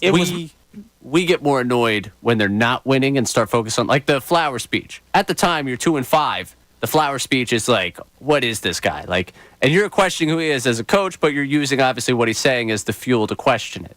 Now that you had that collapse at the end, you're questioning who he is as a coach, but you're going to use everything he says as fuel to question it. We're not necessarily, when he's winning, it's not what is he as a coach? And we're using the words to question it. We're just like, wow, this guy is just some kind of sideshow. Like, at 10-1, yeah, the side, folksy stories, I get annoyed because I'm sitting here like, man, get back to the point. Like, I'm moving 17 breaks around just so you can spend 10 minutes talking about his high school play from 25 years ago. Like, oh, yeah, so no. It's become personal. Yeah. It does. I'm okay. Very much, when you asked earlier, should we have longer seasons?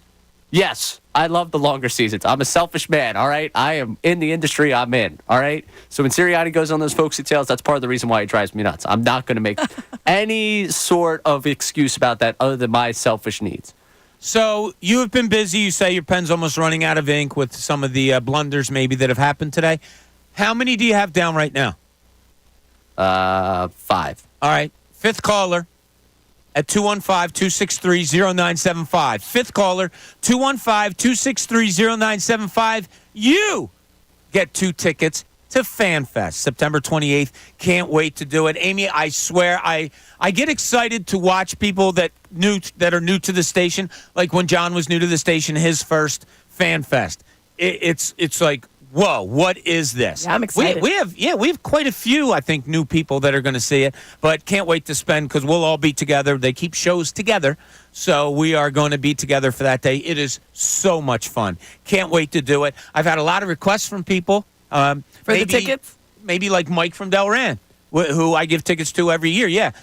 Yo, dude, need quite a few this year. No problem, man. So I'm telling you, if you want FanFest tickets, eventually you're going to be able to get them, most likely.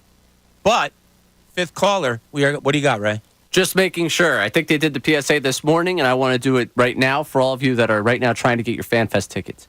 If you win them today, they will get to you at some point. Right. Remember, FanFest is all the way at the end of September. September 28th. Yes. please do not harass our promotions department for your Where tickets. are or my us, tickets? Frankly, because I know it's like to answer the phone back there and be like, oh, I won FanFest tickets yesterday. Why aren't they here yet?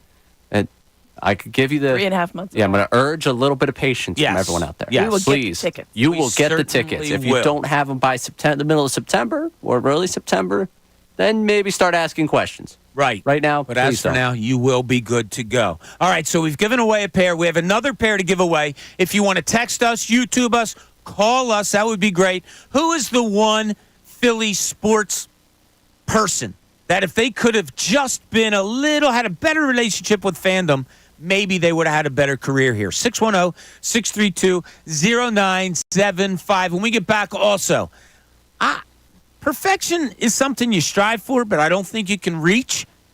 And I'm starting to get a little annoyed with people trying to think they can reach it. I'll explain what I'm talking about. That and a whole lot more. This is Middays. Bob Cooney, 97.5 The Fanatic.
Welcome back as we get towards the end of our midday show today with Amy Fadul. Always a great time when Amy is here. It's like she just said, God, these 4 hours just fly by. I literally looked up and I was like, it's 1:30. How's that possible? I know. It is.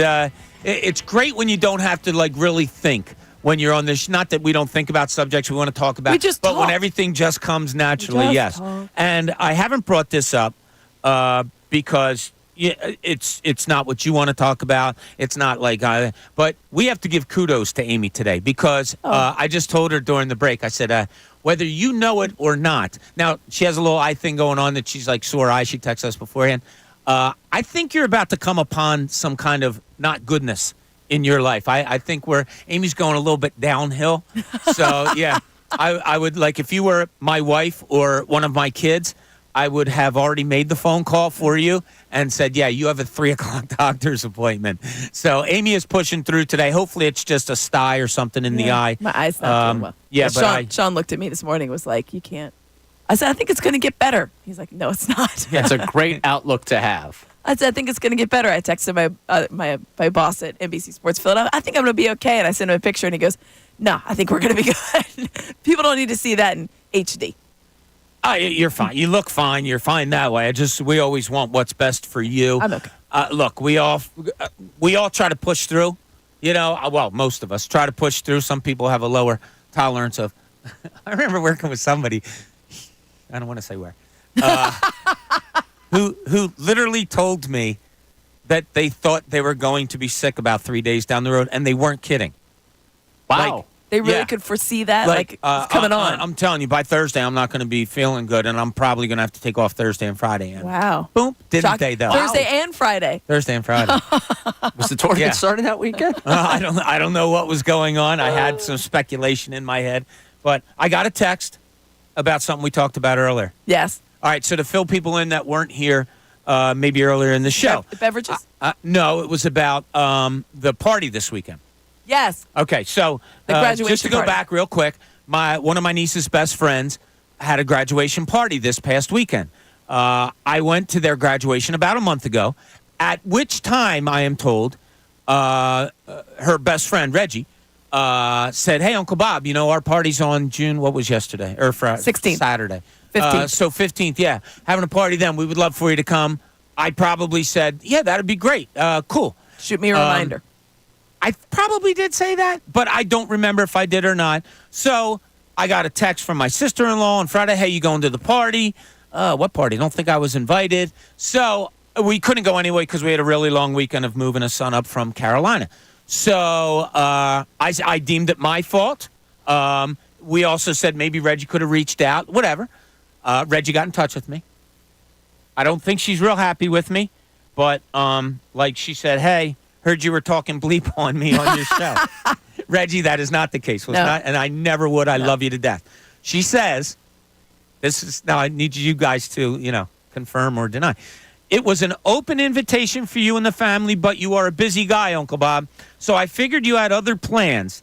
And thanks for the shout out. Love you too. Sorry I didn't send you a reminder. And I'll see you next weekend. We have a party next weekend. She said she was told I was in the Carolinas moving my son. Okay. Yeah. So maybe that's why she didn't have a follow-up. There it is. So maybe she has the built-in excuse. I mean, it's a miscommunication here.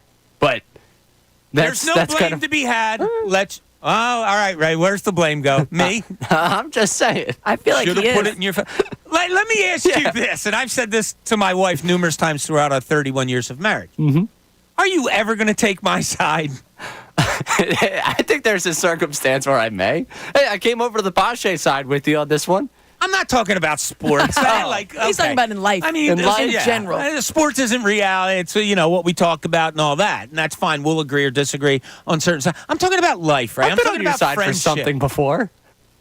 I'll say to you something that I've said to my wife for 31 years. Yeah, when? Yeah, we've been doing this show 3 months. We've definitely been on the same page about something. I'll think on it. It's funny because Amy comes in and within minutes you're siding with her on everything. However, today Amy's.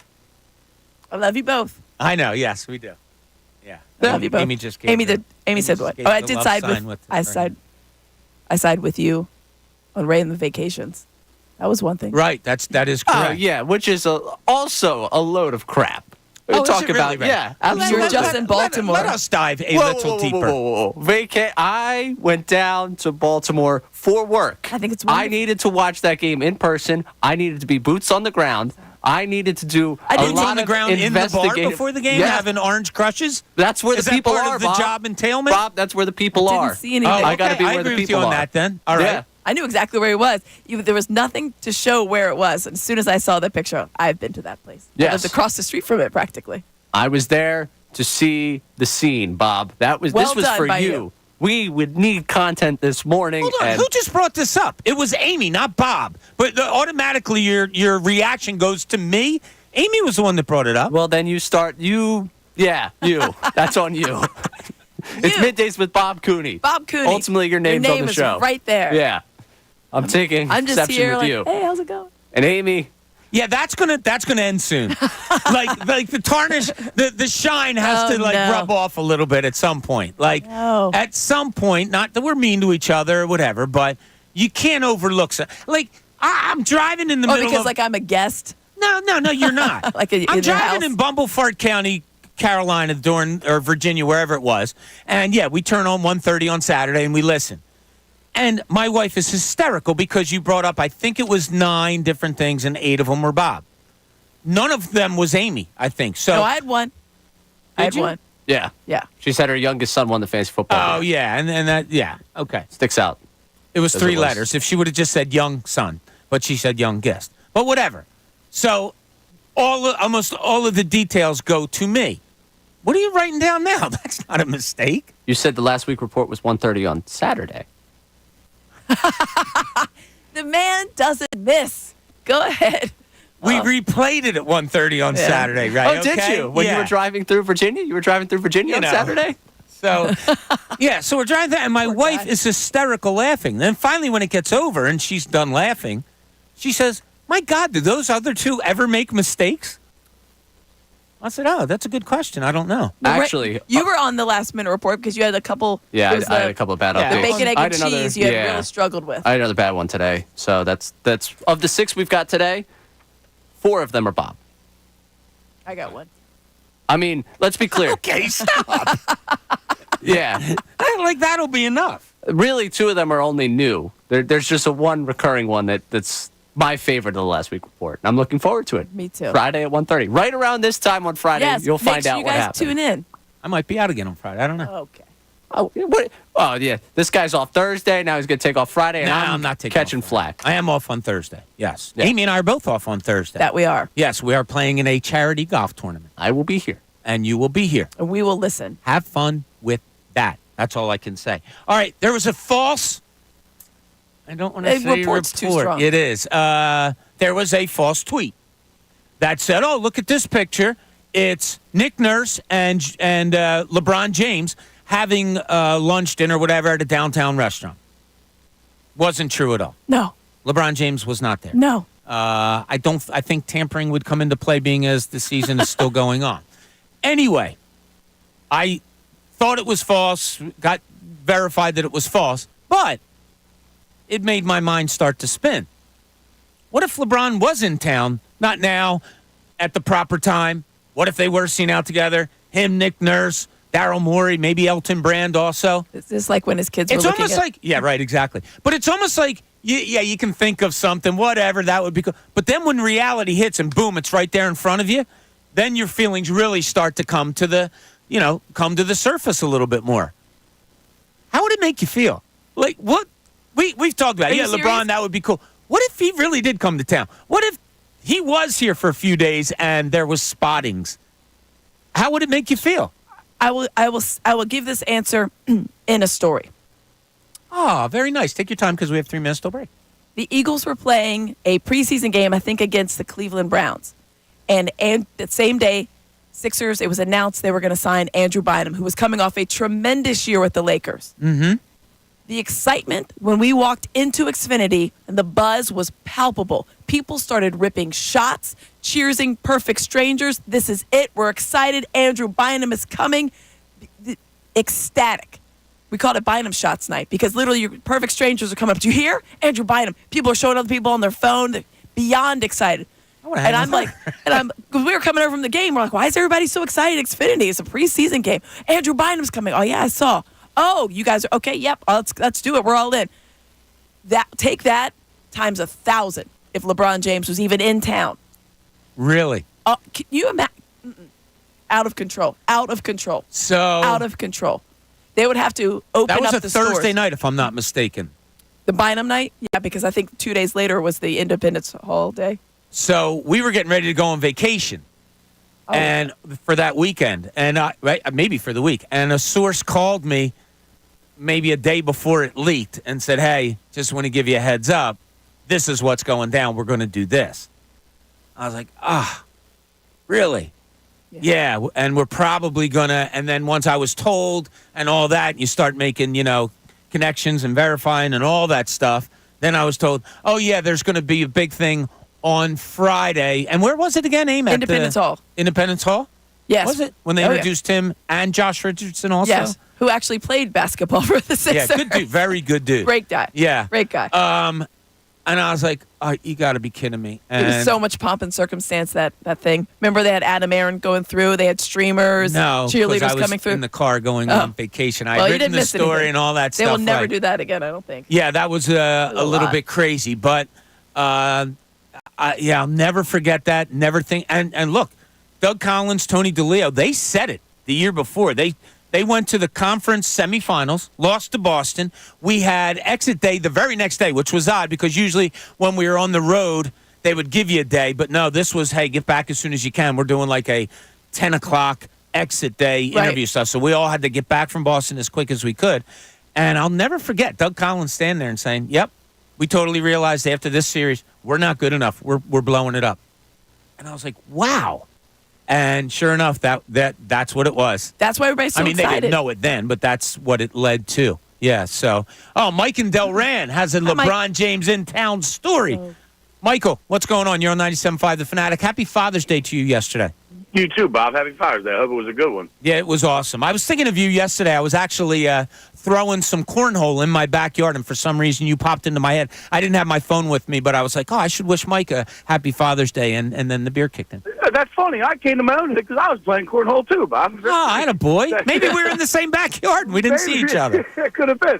Listen, there's two things I can't stand right now. It's the Nick Sirianni, Jalen Hurts stuff, and this LeBron James stuff. And reason being is I remember last time all this hoopla about LeBron James in town, kids at Malvern Prep.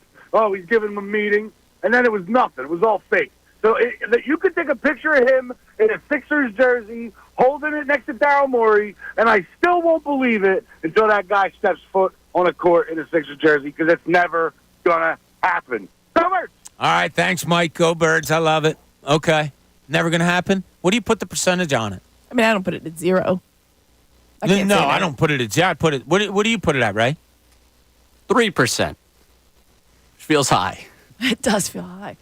Really? I was going to say think there are 5, and I players thought in this. I think they're players. I just don't think. I just don't know the realistic. I don't know that LeBron is going to leave. Yeah, it would seem weird that he leaves L.A. to come to Philly. Like, I think that the Sixers are a realistic player in landing LeBron, all things equal. Like, if this was 2018, I think that they would be in a better position to land him. Yeah. What Mike was talking about, that was the last time, which none of that was true. But I feel like if I saw LeBron walking down the street, like he's in Center City and he's staying at the Ritz-Carlton or whatever, and I saw him, the level of excitement that I would translate that from of like he's here in town, that my percentage would go up way up. Okay. I'm going to pose a question then out there, and we'll finish the show with this when we get back. What's the most important thing for LeBron James in this part in his career? I think it's an interesting question because there's not much he hasn't done. But I have one that may be the answer that would make you feel good. All right, we'll talk about that when we get back. 610-632-0975 if you want to chime in on something real quick. Otherwise, we're going to take you up to the best show ever. This is Middays, Bob Cooney, 97.5 The Fanatic.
Welcome back. Middays here. We got a few minutes before we take it to the best show ever, which we will be listening to Tyrone and Ricky and Silvana, the snob Silvana, as Ray labeled her that. No, you put words in my mouth with that one. I never called her a I could have snob. sworn. Oh, I thought you said she's been a snob to me lately because when we were walking, honest to God, I thought that's what you hate said. her. That's the word. Oh, you hate her? No, she's been a hater. Oh, she's been a hater.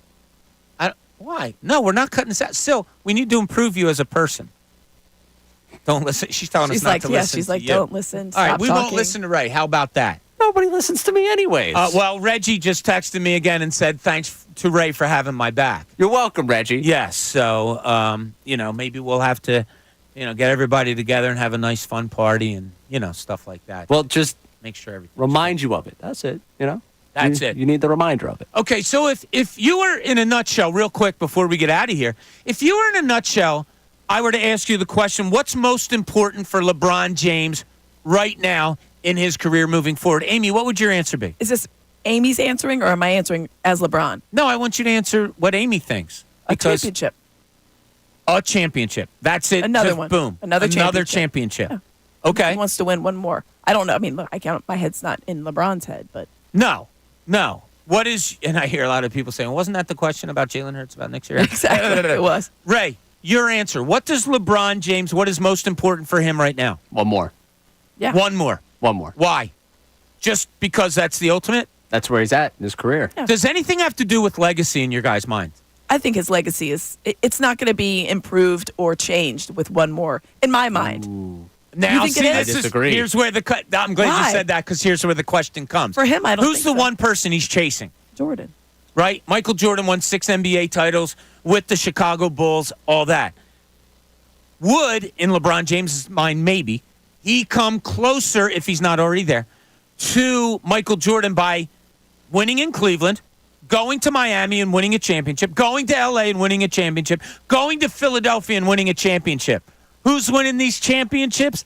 I am. He's going to do the Dick Weber thing. He was always winning the championships. Okay, but to him, do you think that maybe this plays into his head like, yeah, let me go somewhere else to a team an organization that can't get over that hump, and I do it, and maybe, just maybe for those people that doubt who's better between me or Jordan or whatever? The people that doubt that. Could that be in his mind? I don't think so. No? I don't. I mean, I've never talked to him about this, but you've heard him talk about these type of things. I think that he realizes the doubters on him are always going to doubt him no matter what. Everybody that you talk to talks about the Jordan versus LeBron. Jordan never lost the finals. LeBron's too. I get it. All right? He's lost some. He's been in a lot of finals. Yes. He also didn't have. He was in a final, 8-9 years in a row? It's truly right. Yeah, this was the first year I think there wasn't either a Steph Curry or a LeBron James in the Western Conference Final. But no, for him, I think his legacy, he's good with it. I think he's good with it. I think everybody else wants him to get one more. What do you think, Ray? I think you disagree a little bit here. I think he wants one more because he knows that legacy conversation becomes a lot crazier if he gets one at this age, at this stage, when they said he couldn't do it again. But for an organization that many believe can't do it. I think that comes into play. Oh, yeah. I mean, him being that, I think that plays for us, though. 40, yeah, I think that plays for us. For us. I think there's still going to be people that are naysayers. They're like, oh, well, he came here and he only, wherever he wins one, he only did whatever. If you're going to discount LeBron now, you're going to discount him no matter what. Okay. In LeBron's mind, do you think that's that? Because that's all that matters. Because I think maybe in his mind, he's like, I could still get people on my side. I go somewhere else. And maybe it's wishful thinking on my part. Listen, this I'll whole take thing it. is wishful thinking. Yeah, Him staying in I'll LA take it. doesn't seem to be the best case for a championship. But hey, we could talk about that another day. Yes, we could. Wow, that's a producer's way of saying stop talking and get out of here. Yeah. Stay tuned for the best show ever coming up next. Tyrone, Ricky, Silvano will be there. I'm not going to describe her at all, but we hope to join you again tomorrow. We will be here 10 a.m., Amy and myself and Ray. We'll see you then. Thanks for listening, everybody.